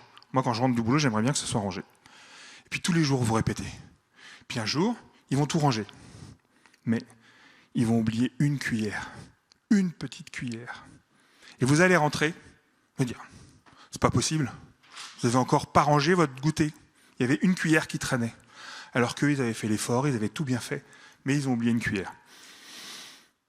Donc le focus, le pouvoir du focus, il est là. C'est-à-dire que plus vous mettez d'énergie sur quelque chose, plus vous allez voir que ça. Combien de personnes ici, quand il y a un collaborateur ou un patron ou un manager que vous commencez à ne pas supporter, que vous commencez parce qu'il a des réflexions qui vous énervent, parce que chaque truc, ça commence à vous énerver, c'est toujours la même chose, il est toujours comme ça. Et bien, à un moment, vous ne voyez que ça. Vous voyez que ça, que ce qui vous énerve. Il y a d'autres bons côtés, certainement, mais vous avez décidé de ne voir que ce qui vous énerve. Et ça, si vous ne faites pas le choix de voir les choses différemment, vous ne les verrez pas différemment. Dans la vie, tout est équilibré. Toute chose a un côté négatif et positif. Des avantages et des inconvénients. Dans l'univers, il y a l'ordre et le chaos. Il y a le blanc et le noir, le yin, le yang. Tout est équilibré. Donc quand quelque chose de négatif vous arrive, dites-vous qu'il y en a autant de positifs. Mais que c'est un réel exercice de paramétrer notre cerveau pour l'obliger à aller voir ce qu'il y a de positif. Ce n'est pas un exercice qu'on a l'habitude de faire. La démonstration avec ce qu'on a vu tout à l'heure sur le stress, c'est que notre cerveau est paramétré pour fuir la souffrance. Donc pour mettre en place des systèmes de défense qui vont faire qu'on va d'abord capter le négatif avant de voir les choses positives. On se met en protection. Donc on regarde le négatif. On fait le focus dessus. Et du coup, on voit que ça. Alors oui, vous me direz, de temps en temps, tout le monde n'est pas pareil. Il y a des personnalités plus positives que d'autres. Oui. Parce que peut-être qu'éducativement, il y a des gens qui prennent l'habitude de dire, oui, mais il y a eu aussi ça qui t'est arrivé de bien dans telle chose. Et puis on l'a entendu dans notre éducation, puis on l'a entendu longtemps. Et du coup, aujourd'hui, on dit à nos enfants, oui, d'accord, mais il y a aussi ça qui était bien. Moi, ce que j'aime bien faire avec mes enfants, et ma femme, du coup, c'est après les vacances ou après les week-ends, c'est quoi le haut de ton week-end? Qu'est-ce qui s'est bien passé ce week-end? Et depuis qu'ils sont tout petits, on fait ça. Alors au début, c'était, ouais, je sais pas, il n'y a rien. Alors ils trouvaient difficilement un truc. Et puis, à force de le faire, à la fin, là, ils ont 20 ans et 23 ans, hein, on peut le refaire encore, ils adorent ça. Et là, ils vous disent, moi, c'est tout mon week-end. Tout était positif, tout était génial. Même s'il y a des trucs qui ont été contrariants. Mais c'était positif. Ça, je suis même sûr qu'on a peut-être dû le faire pendant la maladie de mon fils. C'est quoi le haut de ton week-end? Qu'est-ce que tu as kiffé dans la vie? Pour remettre un peu de... Mais il y avait toujours des choses qu'il appréciait. Dites-vous que dans la vie, dans tout ce que vous vivez de contrariant, il y a des choses positives et des choses négatives. Et c'est quand même plus agréable de regarder les choses positives. Choisir de penser positif, c'est quand même beaucoup plus agréable. Là, j'ai posté une vidéo sur LinkedIn il y a 2-3 jours sur le gars qui a monté la naturopathie en France. Et il disait, vous avez le choix de haïr quelqu'un, mais lui, il s'en fout que vous le haïssez. ça ne l'atteint pas. Par contre, vous, ça va vous bouffer de l'intérieur. Il faut mettre de l'énergie pour haïr quelqu'un. C'est pas facile, hein. Faut mettre tous les jours, il faut y penser. Ah tiens, en fait, lui, je le hais. C'est pas cool. Et vous pouvez décider d'être indifférent. Tout simplement. Ne pas y penser. Votre manager, ouais, bah, ce qu'il fait là, je m'en fiche. Je vais juste prendre mes tâches, mon truc, mon machin. Et sa personnalité, son truc, ça ne me regarde pas. Et puis, j'ai pas le contrôle dessus. Vous ne contrôlez pas les autres. Ce que vous contrôlez, c'est vous. Cossumo, concentré sur moi. Vous pouvez gérer votre stress, vous gérez votre perception de la difficulté et vous gérez votre estimation des ressources que vous avez. Donc quand on parle de stress, on ne parle pas des autres, on parle de vous. Ça, c'est important. J'ai fait une formation récemment chez France Télévisions et c'était sur la gestion des tensions professionnelles. Quand je suis arrivé, le stress, les patrons, les trucs, les machins, c'était la faute que des autres. Une cour de récréation. Ah, il m'a fait ça, il m'a fait ça, il m'a fait ça. Au final, après 2 jours de formation, ah oui, bah, je vais peut-être changer ça. Ah oui, et puis moi, je vais modifier ma façon de voir parce que j'ai aussi ma part de responsabilité dans la perception que j'ai. Vous ne changerez pas l'autre. Par contre, si vous changez la façon de vivre les choses, c'est quand même bien plus sympa. Soit vous décidez de changer de job et vous changez complètement. Mais là, vous ne savez pas trop où vous allez. Et alors, un autre super pouvoir que vous avez, c'est la respiration. Tout à l'heure, l'imagination, c'était votre premier... La visualisation, c'est votre premier pouvoir. Le deuxième, c'est votre respiration. Parce que vous y avez tous droit. Hein. Tout le monde a le droit de respirer. Ça, c'est cadeau. Sauf que vous n'en êtes pas conscient. La respiration, c'est le meilleur moyen pour revenir à l'instant présent. Moi, j'ai jamais réussi à mettre de la respiration de côté d'hier pour aujourd'hui, ou d'aujourd'hui pour demain. C'est le seul truc que je suis obligé de consommer maintenant. Il n'y a pas le choix. Donc, qu'est-ce que j'en fais? Les Chinois, ils disent, il faut prendre conscience 300 fois par jour de sa respiration. Et là, on est cool. Parce que ça veut dire que 300 fois par jour, on prend conscience de l'instant présent, on profite de ce qui nous arrive, on profite de l'environnement, et on se décroche d'un résultat ou on se décroche d'une croyance ou d'un événement passé qui vient vous polluer. Les pensées, je vous en parlais tout à l'heure, on est à 60, en moyenne entre 50 et 80 000 pensées par jour. Et nuit, jour et nuit. Donc, plus vous allez être capable de vous concentrer sur votre respiration, plus vous allez enrayer le système de pensée. Alors, peut-être que vous connaissez la cohérence cardiaque, le fameux 3-6-5. Pendant 3 fois par jour, je respire pendant 5 minutes à raison de 6 respirations par minute. Cette respiration régulière, donc d'une manière générale, on est à 10-12 respirations par minute. Donc là, on divise par 2. C'est-à-dire on inspire sur 5 secondes, on expire sur 5 secondes. Ça permet quoi? Ça permet de se concentrer, de revenir sur soi, de calmer son rythme cardiaque, de se concentrer sur sa respiration. Et ça atténue énormément de choses. On parle de tension artérielle, on parle de gestion de l'appétit, de la faim et autres. Ça a énormément d'impact. Donc je vous conseille un petit livre qui s'appelle La cohérence cardiaque 365, 365 jours par an, du docteur David O'Hare.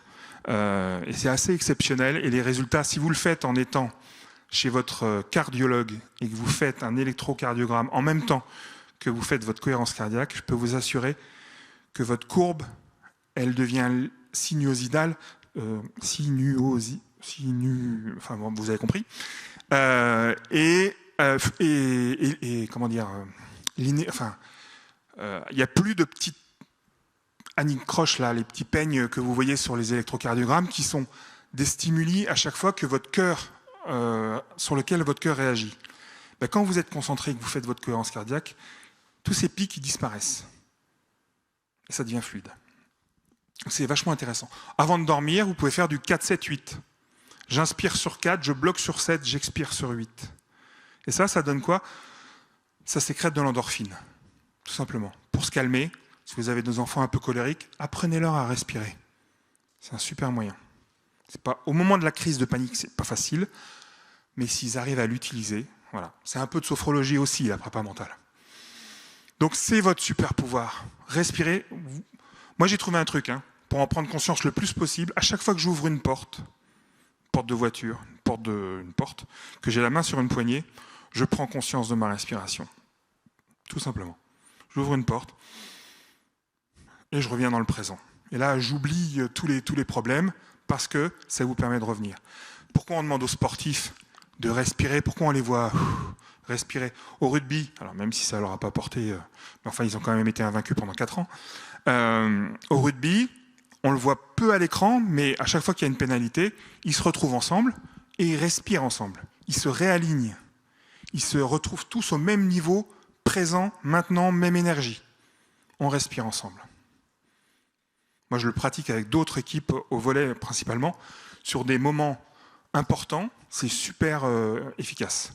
Et dans votre journée professionnellement, si vous avez un collaborateur qui vous énerve, ou un manager ou autre, allez aux toilettes, prenez 2 minutes, respirez un grand coup, et vous revenez et vous êtes bien. Et vous avez oublié tout ça. Ok ? Dernière partie, le discours interne. Je me parle donc je suis. Le discours interne, c'est la façon dont vous vous parlez. Alors il faut quand même que vous sachiez que vous êtes la personne à qui vous parlez le plus. Même les plus bavards d'entre vous. Ouais, je regarde ma femme, parce qu'elle parle beaucoup, mais je suis sûr qu'elle se parle à elle encore plus. Ce qui veut dire qu'il doit y avoir un sacré brouhaha dans sa tête. Vous connaissez les filtres de Socrate ? Il y a le disciple de Socrate qui est au marché, à la place publique, et qui entend les gens, les tribuns et autres, parler de Socrate. Et puis il raconte des trucs. Il s'est dit, il faut absolument que je revienne et que je raconte ça à Socrate. Il rentre en courant, il arrive. Socrate, il faut absolument que je te dise un truc. Ah, calme-toi, respire. Déjà, avant que tu me dises quoi que ce soit, je vais te donner 3 chances de me dire ce que tu as à me dire. Déjà, est-ce que ce que tu vas me dire est vrai ? Non, en fait j'ai entendu des trucs, mais je sais que c'est pas vrai. Alors me le dis pas. Deuxième chance. Est-ce que ce que tu vas me dire est utile ? Pas vraiment, parce qu'en fait c'est des trucs pas très positifs et je suis pas sûr que tu en fasses, alors me le dis pas. Dernière chance. Est-ce que ce que tu vas me dire est bon pour moi ? Là, c'est sûr que non. Bon, garde-le pour toi alors. Me le dis pas. Ça veut dire quoi ? Ça veut dire que la façon dont vous pouvez vous parler, elle doit être bonne, elle doit être utile, elle doit être vraie. Soyez bienveillant avec vous-même. Soyez sympa avec vous. S'il y a une personne au moins qui peut être sympa avec vous, c'est vous. Donc si en plus même vous aimez pas, là on va à la catastrophe. Donc soyez sympa avec vous. Le choix des mots est important. Tout à l'heure je vous disais, on peut commencer une journée en se disant, même si on a mal dormi, qu'on va passer une bonne journée. Moi j'ai une phrase pour ça. J'ai une phrase qui casse et défonce tous les murs. C'est plus une question qu'une phrase d'ailleurs. Mais j'ai même pas besoin d'aller chercher la réponse. Comment je peux apprécier encore davantage le côté extraordinaire de ce que je vis maintenant ? Comment je peux apprécier encore davantage le côté extraordinaire de ce que je vis maintenant ? Comment je peux apprécier encore davantage le côté extraordinaire de ce que je vis maintenant ? Mais je le répète 3-4 fois dans ma tête le matin, ma journée, ça va être de la bombe. Il n'y a que des termes ultra positifs. C'est juste génial. Vous n'êtes pas obligé de vous réveiller en disant « Oh, j'ai mal au dos, j'ai mal dormi. J'ai mal aux genoux, j'ai mal machin. » Non, j'ai encore plein de dossiers à traiter. Non, ouais, ok. Mais vous pouvez les faire en ayant une super bonne journée. J'ai plein de témoignages de clients qui m'ont dit « Putain, ça change ma vie. T'as changé ma vie. » C'est fou quand même. Donc le choix des mots est important. Vous êtes une pharmacie interne. Vous êtes une pharmacie interne. Vous pouvez soigner plein de choses avec uniquement les mots que vous utilisez. De la même façon que vous pouvez détruire plein de trucs, mais vous pouvez en même temps vous soigner. La puissance des mots a un impact sur ce que vous allez penser, imaginer, etc., etc. Si je vous reprends une dernière image, alors du coup moins drôle, mais pour vous montrer à quel point la puissance des mots est importante et des croyances, ça s'est passé début 2000, 2003 je crois. Je crois que c'était un Américain qui était en contrôleur des frigos dans des conteneurs, dans les frigos de bateaux.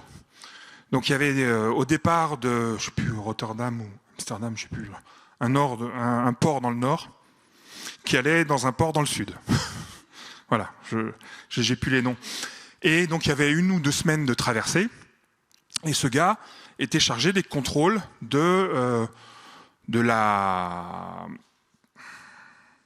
des contrôles des frigos, de la température, etc., etc. Et donc, il descend dans les cales et puis il fait sa visite de frigo pendant que le bateau part. Et c'est le seul qui est à ce poste-là. Donc il était tout seul avec son truc. Et puis à un moment, il est dans un frigo et la porte se ferme. Et se bloque de l'extérieur. Et là, il se dit, merde, je suis coincé, alors je ne vais pas mourir de faim parce que la nourriture congelée, il y en a. Mais par contre, moi, je ne suis pas équipé. Je ne vais pas pouvoir rester là. Il n'y a personne, a priori, il n'y a personne qui descend dans ces containers. Donc, je ne vais pas tenir. Il y a 15 jours de traversée, je ne vais pas m'en sortir. Sur lui, il avait une paire de clés, un trousseau, et il a gravé dans le plancher du container un petit mot à sa femme, en lui disant qu'il l'aimait et qu'il savait qu'il ne s'en sortait pas et que voilà, c'était les risques du métier ou je ne sais plus, mais il lui a laissé un petit mot. 15 jours après, le bateau arrive dans le sud, on descend et on décharge tous les containers et on trouve un cadavre dans ce container. Autopsie, parce que du coup c'était en international, etc.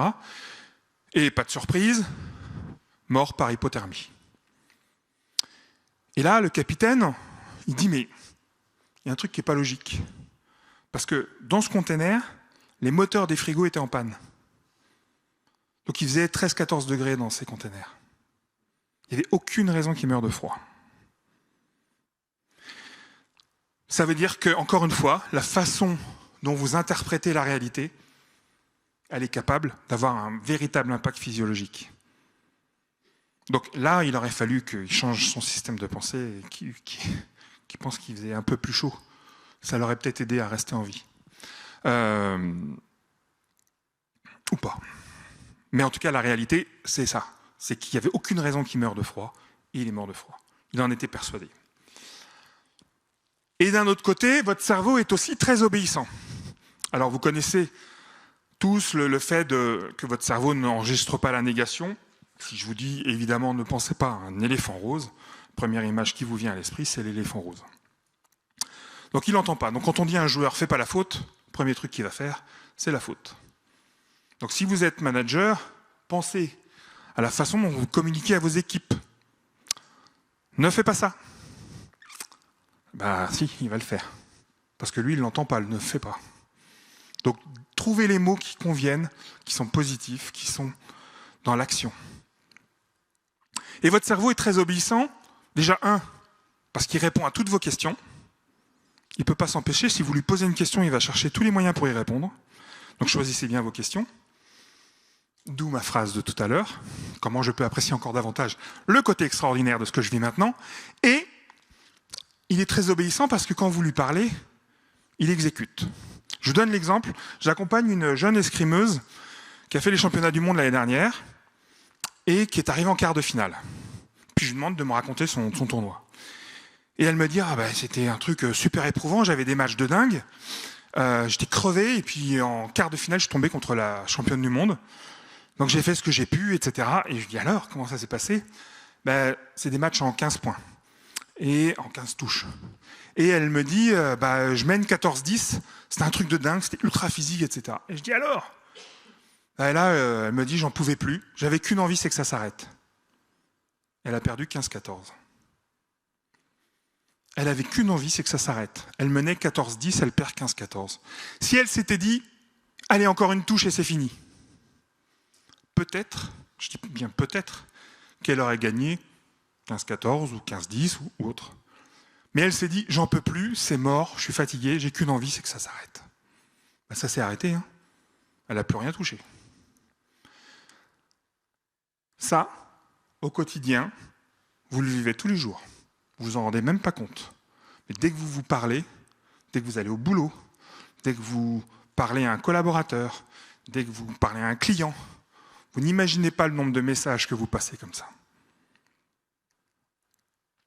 Donc c'est important d'en prendre conscience. Bon, vous voyez, ça fait un paquet d'exercices pour aller chercher d'où viennent les croyances, d'où viennent les émotions, d'où viennent ce qu'on dit, etc. Pourquoi j'ai pensé à ça à ce moment-là, etc. Et donc on peut modifier tout ça. Alors j'appelle ça le ROC, la représentation objectif comportement. La représentation, c'est ce que je me dis. Souvenez-vous avec cet exemple de la dictée, enfin la poésie que j'ai racontée dans la salle. Je me suis dit que j'ai raconté ça s'est pas bien passé, ils se sont moqués de moi. Donc aujourd'hui, je vais prendre la parole ce soir. Et en fait, pourquoi moi? Qu'est-ce que je vais leur dire? J'aime pas ça. Je pense qu'on va se moquer de moi, je sais pas ce qu'ils vont dire de moi. Donc ça, c'est ma représentation de la réalité. Du coup, l'objectif, c'est, bon, pour faire plaisir à Julienne, je vais venir, et je vais faire mon truc, le plus rapidement possible. Je vais éviter de les regarder dans les yeux, et puis dès que c'est fini, hop, prendre mon manteau et je m'en vais. Ça peut être la façon dont je vais réagir, en fonction de cette pensée d'origine, cette représentation. Et puis, je peux très bien me représenter les choses en me disant, chouette, on me fait confiance, on me demande de parler de mon bouquin, on me demande de parler de ce que j'ai mis dedans, de ce que je peux apporter aux autres. La représentation, ce que je me dis, c'est top. Génial. Du coup, mon objectif, ça ne va pas être la même chose. Mon objectif, ça va être d'essayer de vous convaincre le plus possible que votre cerveau est capable de faire de grandes choses, que vous avez en vous tout ce qu'il faut pour être champion du monde de votre propre monde. Et je vais tout faire pour essayer de vous convaincre. Et physiquement, je vais y aller. Et puis s'il faut que je descende pour vous convaincre, je viendrai. Et j'irai vous prendre par le col pour vous dire, faut y croire. Non, je n'irai pas jusque-là, mais je trinquerai plus facilement avec vous après.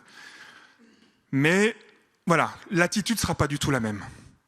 Donc vous pouvez choisir de penser différemment. Encore une fois, pensez à la balançoire, positif, négatif. Toutes les choses positives ont l'équivalent en positif. Donc vous pouvez choisir tout ça. C'est ce que je vous explique dans ce livre. La performance d'une vie, j'aurais pu l'intituler « Transformer les douleurs du passé en force d'aujourd'hui ». Avec mon expérience, ce que j'ai vécu, qui est ni pire ni mieux que ce que tout chacun a vécu ou a pu vivre, mais c'est comment je transforme la maladie, le deuil, l'addiction, la dévalorisation, etc. Comment j'en fais une force plutôt que de rester campé sur des trucs où j'aurais pu me dire je suis pas premier, donc je suis nul. Et ma vie aurait pu être comme ça. Mais j'ai pris conscience de ce que c'était et que je pouvais décider de voir les choses autrement. Alors, en conclusion, la vie elle est facile, elle est simple. Vous pouvez décider d'être spectateur. Je disais tout à l'heure, il y a le mindset de croissance et le mindset fixe. On peut décider de rien changer.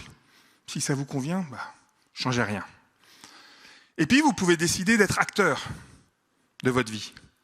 C'est-à-dire de modifier ce que vous pouvez modifier. De modifier la pensée d'origine. De modifier ce qui peut vous permettre de vivre les choses le plus sereinement possible. De décider que le stress, il ne vient pas de l'autre, mais que ça vient de moi. Ça vient de ma représentation, de l'estimation que j'ai de moi.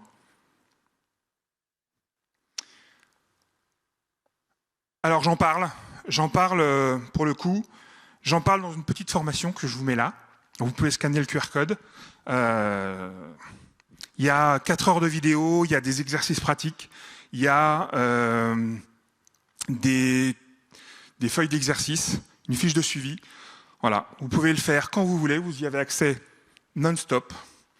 Je vais plus loin, c'est le résultat des différents accompagnements que j'ai faits qui donnent lieu à tout ce que je vous ai évoqué, mais plus en profondeur. Ce prix, il est valable 24 heures parce que sinon mon comptable ne va pas être content. Donc si vous avez besoin, faites-le maintenant. Voilà. Ça, c'est pour vous permettre de vous dire qu'il y a moyen de vivre les choses différemment. Qu'on soit dirigeant, entrepreneur, sportif, parent, étudiant, recherche d'emploi, etc., à tous les moments, on peut transformer son manque de confiance, sa perception de soi, la perception de la difficulté. On peut modifier son système de pensée, celui avec lequel on se trimballe depuis qu'on est gamin, avec le fardeau qu'on a là, et on se dit, bah tiens, ce serait pas mal que je le lâche, je suis sûr que j'avancerai plus facilement. Moi, je me souviens d'une championne d'équitation western que j'ai accompagnée, qui a été violée par son entraîneur de ses 10 ans à ses 18 ans. Cette nana, quand j'ai commencé... Alors, elle était accompagnée par un psychologue, psychiatre. Et quand on a travaillé ensemble, c'était pour l'aider à avancer. Et je lui ai dit un jour, je lui ai dit, tu n'avanceras que le jour où tu seras capable de dire merci à ton agresseur, dans le sens, c'est grâce à ce que tu as vécu que tu es la personne que tu es. L'histoire, on ne va pas la refaire. Elle est ce qu'elle est. Ce que vous avez vécu, ce qu'elle a vécu, on ne changera rien. Ça ne sert à rien de se traîner ça toute sa vie. Par contre, c'est qu'est-ce qu'on en fait? Comment ça nous nourrit aujourd'hui? Comment ça me transforme? Quelle force ça me donne aujourd'hui? C'est ça qui est important. C'est ça qui vous permet d'avancer. Et d'ailleurs, elle est venue témoigner à un séminaire que j'ai fait l'année dernière. Et pendant son témoignage, elle s'arrête, elle me regarde, elle me dit « J'ai enfin compris pourquoi tu m'as dit ça. » C'était 8 mois après.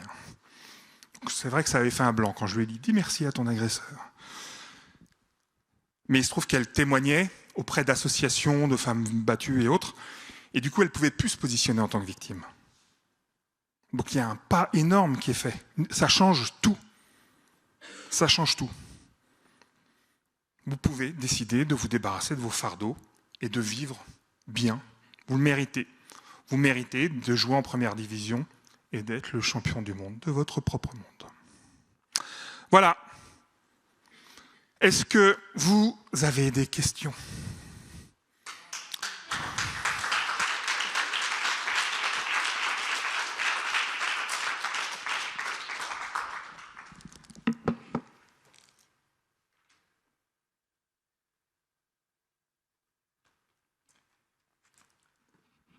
J'ai été super clair. Oui. Vous nous avez parlé essentiellement du niveau individuel. Est-ce que vous avez une déclinaison de votre présentation ou des recommandations au niveau d'une équipe, que ce soit une entreprise par exemple ou sportive? Oui, bien sûr. Je travaille principalement avec des sports co, aussi beaucoup au volley, entre autres. Et dans une équipe, c'est la capacité à mettre l'individu au profit d'un collectif. Donc, il y a tout ce côté connaissance de soi de l'individu, connaissance du manager de ses équipes, pour pouvoir faire et construire une équipe avec une cohésion d'équipe, une identité d'équipe. Ça se décline un petit peu, on utilise les mêmes choses, mais on va le faire d'une manière plus globale. On va intégrer d'autres éléments. Je vous disais tout à l'heure, on ne peut pas plaire à tout le monde. Un entraîneur ou un manager qui va prendre la parole devant une équipe, il va tenir un discours, le même à tout le monde. Chaque individu va l'entendre à sa façon, avec ses propres filtres, en fonction de sa propre histoire. Toute la difficulté du manager ou de l'entraîneur, c'est ça. C'est-à-dire que pour le même discours, je sais que lui, ça va le booster, lui, ça va lui passer au-dessus, et lui, ça va le défoncer. Le même discours, les mêmes mots, le même ton, la même chose. Pour ça, il est ultra important de connaître ces équipes. Pourquoi, dans le sport, pendant le Covid, les équipes de sport ont moins souffert que les entreprises? Parce qu'un entraîneur connaît la vie de ses joueurs, connaît un peu plus ses joueurs pour savoir à quel moment son joueur pète un plomb, À quel moment, au contraire, il est en baisse de confiance complet? À quel moment il peut le rattraper? Parce qu'il connaît, il sait que dans sa vie, il y a telle ou telle situation, qu'il vit bien ou pas bien, qu'il a vécu ça et qu'on peut le rattraper en faisant telle ou telle action. En entreprise, il est malvenu, socialement, ou en tout cas sociétalement, je ne sais pas comment je peux le dire, mais en France, voilà, de trop s'intéresser à la vie perso de nos salariés ou de vos équipes. Ça ne se fait pas. Il y a même des écoles qui disent surtout pas. Mais au contraire, il faut être capable de ne pas s'immiscer, parce qu'aujourd'hui, on pense qu'un manager qui s'intéresse trop, il peut l'utiliser contre soi. Mais c'est important de savoir que quand je vais donner une prime à quelqu'un, eh ben, il ne va pas le prendre comme étant quelque chose une critique. C'est-à-dire que si la personne a une telle estime d'elle-même, qui est mauvaise, qui estime qu'elle ne mérite pas cette prime, si vous lui donnez quand même, elle va penser que vous vous foutez d'elle. Et ça, je l'ai déjà vu. Dans une équipe, c'est hyper important d'être capable d'adapter son discours. Pour adapter son discours et pour créer une cohésion d'équipe, il faut avoir ces fameuses valeurs communes. Il faut que tout le monde travaille dans le même sens, avec la même vision. On revient à la méthode de la vision. Ensuite, il faut avoir une identité. Pourquoi les équipes de sport ont des noms, les corsaires, les buffalos, les machins? Parce que ça leur crée une identité derrière qui se décline en valeurs. Dans une entreprise, il est important de faire vivre les valeurs ou l'identité de l'entreprise par les valeurs. Donc ça, c'est aussi un job de manager vis-à-vis d'une équipe. Et puis derrière, il y a tout ce qui va décliner de ça. La cohésion d'équipe, c'est d'identifier le leader, d'identifier celui qui, dans ce domaine, peut apporter sa pierre à l'édifice. Comme dans une équipe, il y a des remplaçants, il y a des joueurs qui sont titulaires, il y en a qui ne le sont pas. Et puis sur le match d'après, le remplaçant, il va être titulaire. Pourquoi? Parce qu'il a des qualités dont on a besoin pour compléter le collectif à ce moment-là, par rapport à l'adversité. En entreprise, c'est pareil, il y a des gens qui ont des qualités. Tout le monde a son unicité et a son rôle à jouer dans une équipe, mais ça, il faut que le manager les aide à en prendre conscience. Donc il y a un vrai boulot d'intérêt à l'individu, encore une fois, pour faire progresser le collectif. Moi, j'ai quitté L'Oréal parce qu'on m'a dit, moi, les équipes, je m'en fous. Ce qui m'intéresse, c'est la rentabilité des magasins. On est une boîte d'actionnaires, il faut que ça crache. J'aurais dit, ça ne m'intéresse pas. Moi, je veux développer les gens. Je veux révéler leur potentiel. Et quand ça sera fait, vos magasins, vous pourrez leur demander n'importe quoi, ils vont tout casser. Enfin, tout exploser. Enfin, être super performant.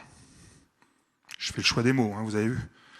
Donc, c'est ça. Professionnel, en collectif, nos actions, elles sont là-dessus.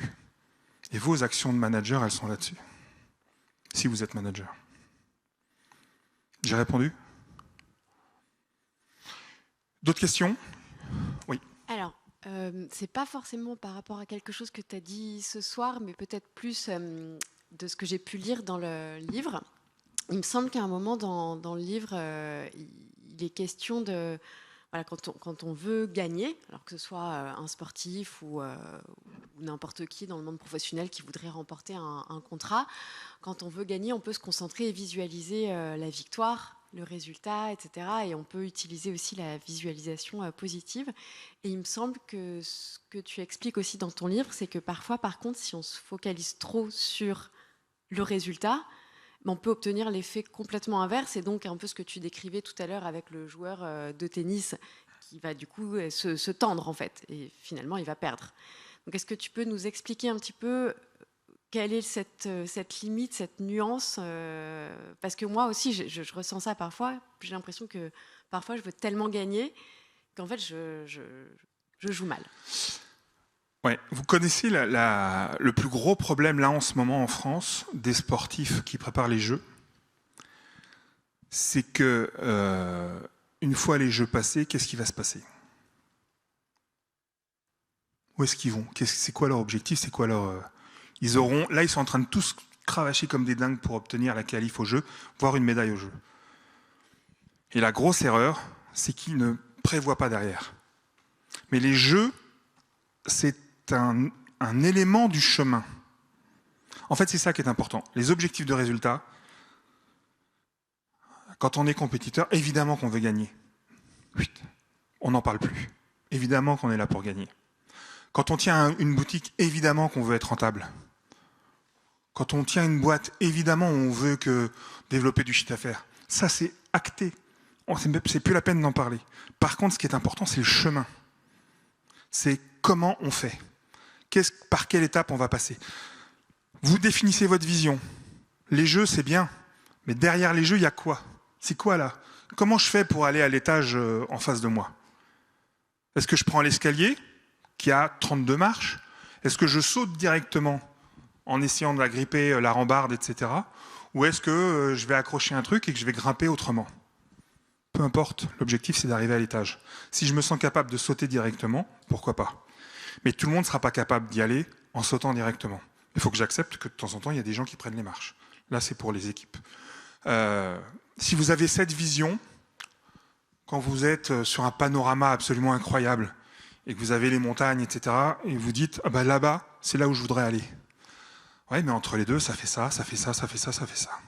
Puis ça fait ça, puis ça fait des trucs... Mais vous le savez, parce que vous l'anticipez, parce que c'est sur le chemin. Le chemin, il y a des obstacles. Le chemin, il y a des montées, et il y a aussi des descentes. Il y a des moments où ce sera plus facile, il y a des moments où ce sera plus compliqué. Et on le sait. Donc l'objectif, c'est une direction. Dégager l'objectif de résultat. Qui a fait des résolutions pour la nouvelle année en disant « Ah, je vais perdre 5 kilos. Je vais me remettre au sport. J'arrête de boire. » C'est quantifiable. Et souvent, ça ne tient pas. Souvent, ça ne tient pas. J'en perds 1, j'en perds 2, j'en perds 3, puis après, il est loin le 1er janvier. Par contre, si c'est la vision de perdre, que je n'ai pas forcément quantifié, pour me sentir bien dans mon corps, là, c'est différent. Le coureur qui prépare son marathon, évidemment, il a envie de le terminer. S'il est expérimenté, il a même envie de faire un temps. Pendant qu'il s'entraîne, il pense qu'à une chose pour tenir l'entraînement. C'est le marathon le jour J. Et le jour J, il pense qu'à une chose, à la totalité de ses entraînements. Et il profite du chemin qu'il a parcouru pour se dire maintenant, je suis en compète et maintenant je profite. Alors qu'en compète, il en a chié. Pour obtenir le résultat le jour du match. Et en fait, il est là le truc, c'est qu'il ne faut pas s'accrocher à un objectif de résultat. Pour moi, un objectif de résultat est une conséquence du chemin. C'est la conséquence. C'est pour ça que j'ai beaucoup de mal avec les objectifs SMART, les trucs. C'est OK, c'est bien pour les entreprises qui ont besoin du SWOT, du machin, du truc. OK. Mais le pourquoi on fait les choses et le où on va, d'une manière globale, est bien plus important que tout ce qu'on va mettre en place comme outil à côté de ça. Pour moi, des objectifs de résultat sont des KPI. C'est des outils pour contrôler le chemin. Vous pouvez avoir des objectifs de résultat tout au long du chemin. Et il faut en avoir pour rectifier la ligne, pour se dire on est en retard, on est en avance, etc. Et là, on s'adapte. Ça répond? D'autres questions?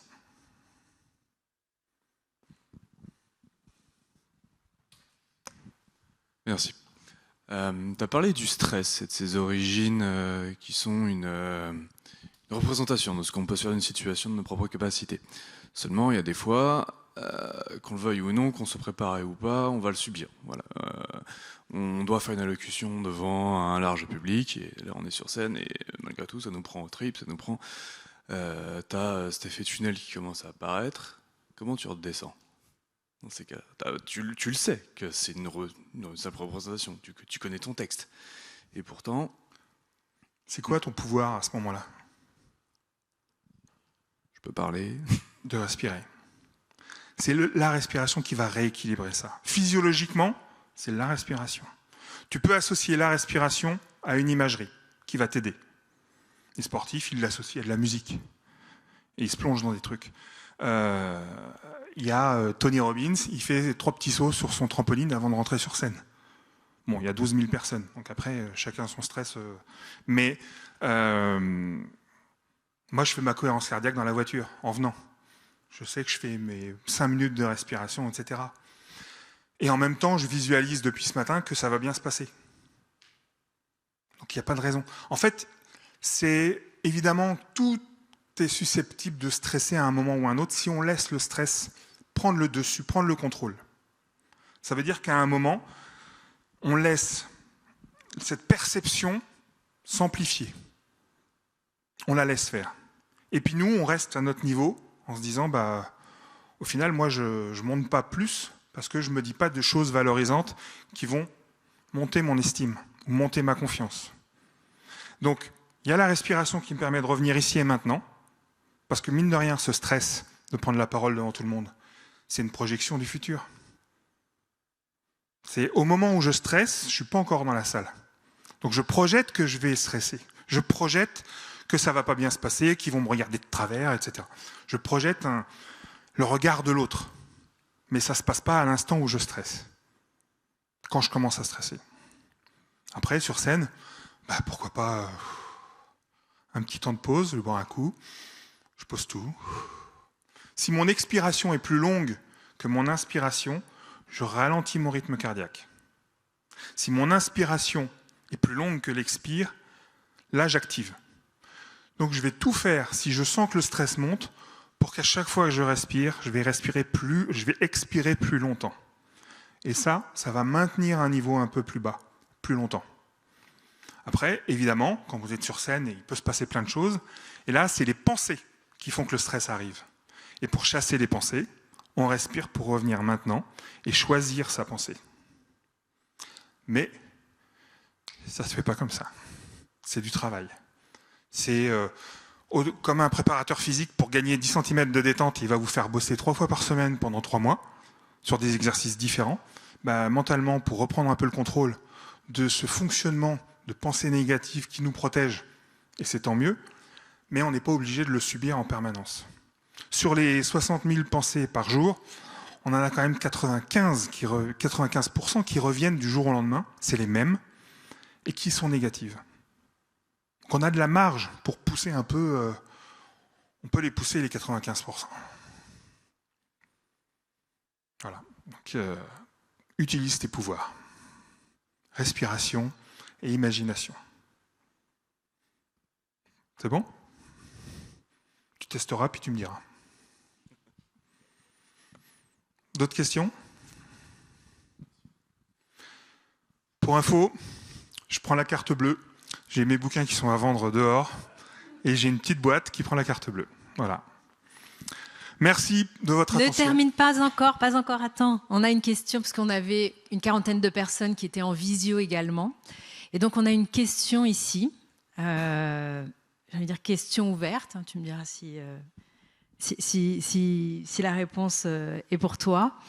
Quand est-ce que l'État va mettre en œuvre toutes les connaissances sur la nutrition, la pensée positive et le mental, la cohésion d'équipe, pour enfin former de futurs concitoyens bien câblés et ambitieux ? Alors, moi, le seul truc sur lequel j'ai quelques infos, c'est que je sais qu'aujourd'hui, en termes de prépa mentale, les choses bougent grâce aux JO en France cette année. C'est-à-dire qu'à l'INSEP, ils ont mis en place tout un tas de choses. Ils ont verrouillé, cadré auprès des fédés, auprès des institutions, plus d'interventions comme la mienne pour sensibiliser les plus jeunes et intégrer ça de plus en plus. Après, je ne sais pas. À l'école aussi. Dans les grandes écoles, effectivement, j'interviens dans différentes écoles de commerce, comme l'ESCA par exemple, ou l'UM Normandie, où effectivement il y a des sollicitations pour pouvoir préparer les futurs entrepreneurs. Merci. Pas d'autres questions ? Merci de votre attention. Merci à toi.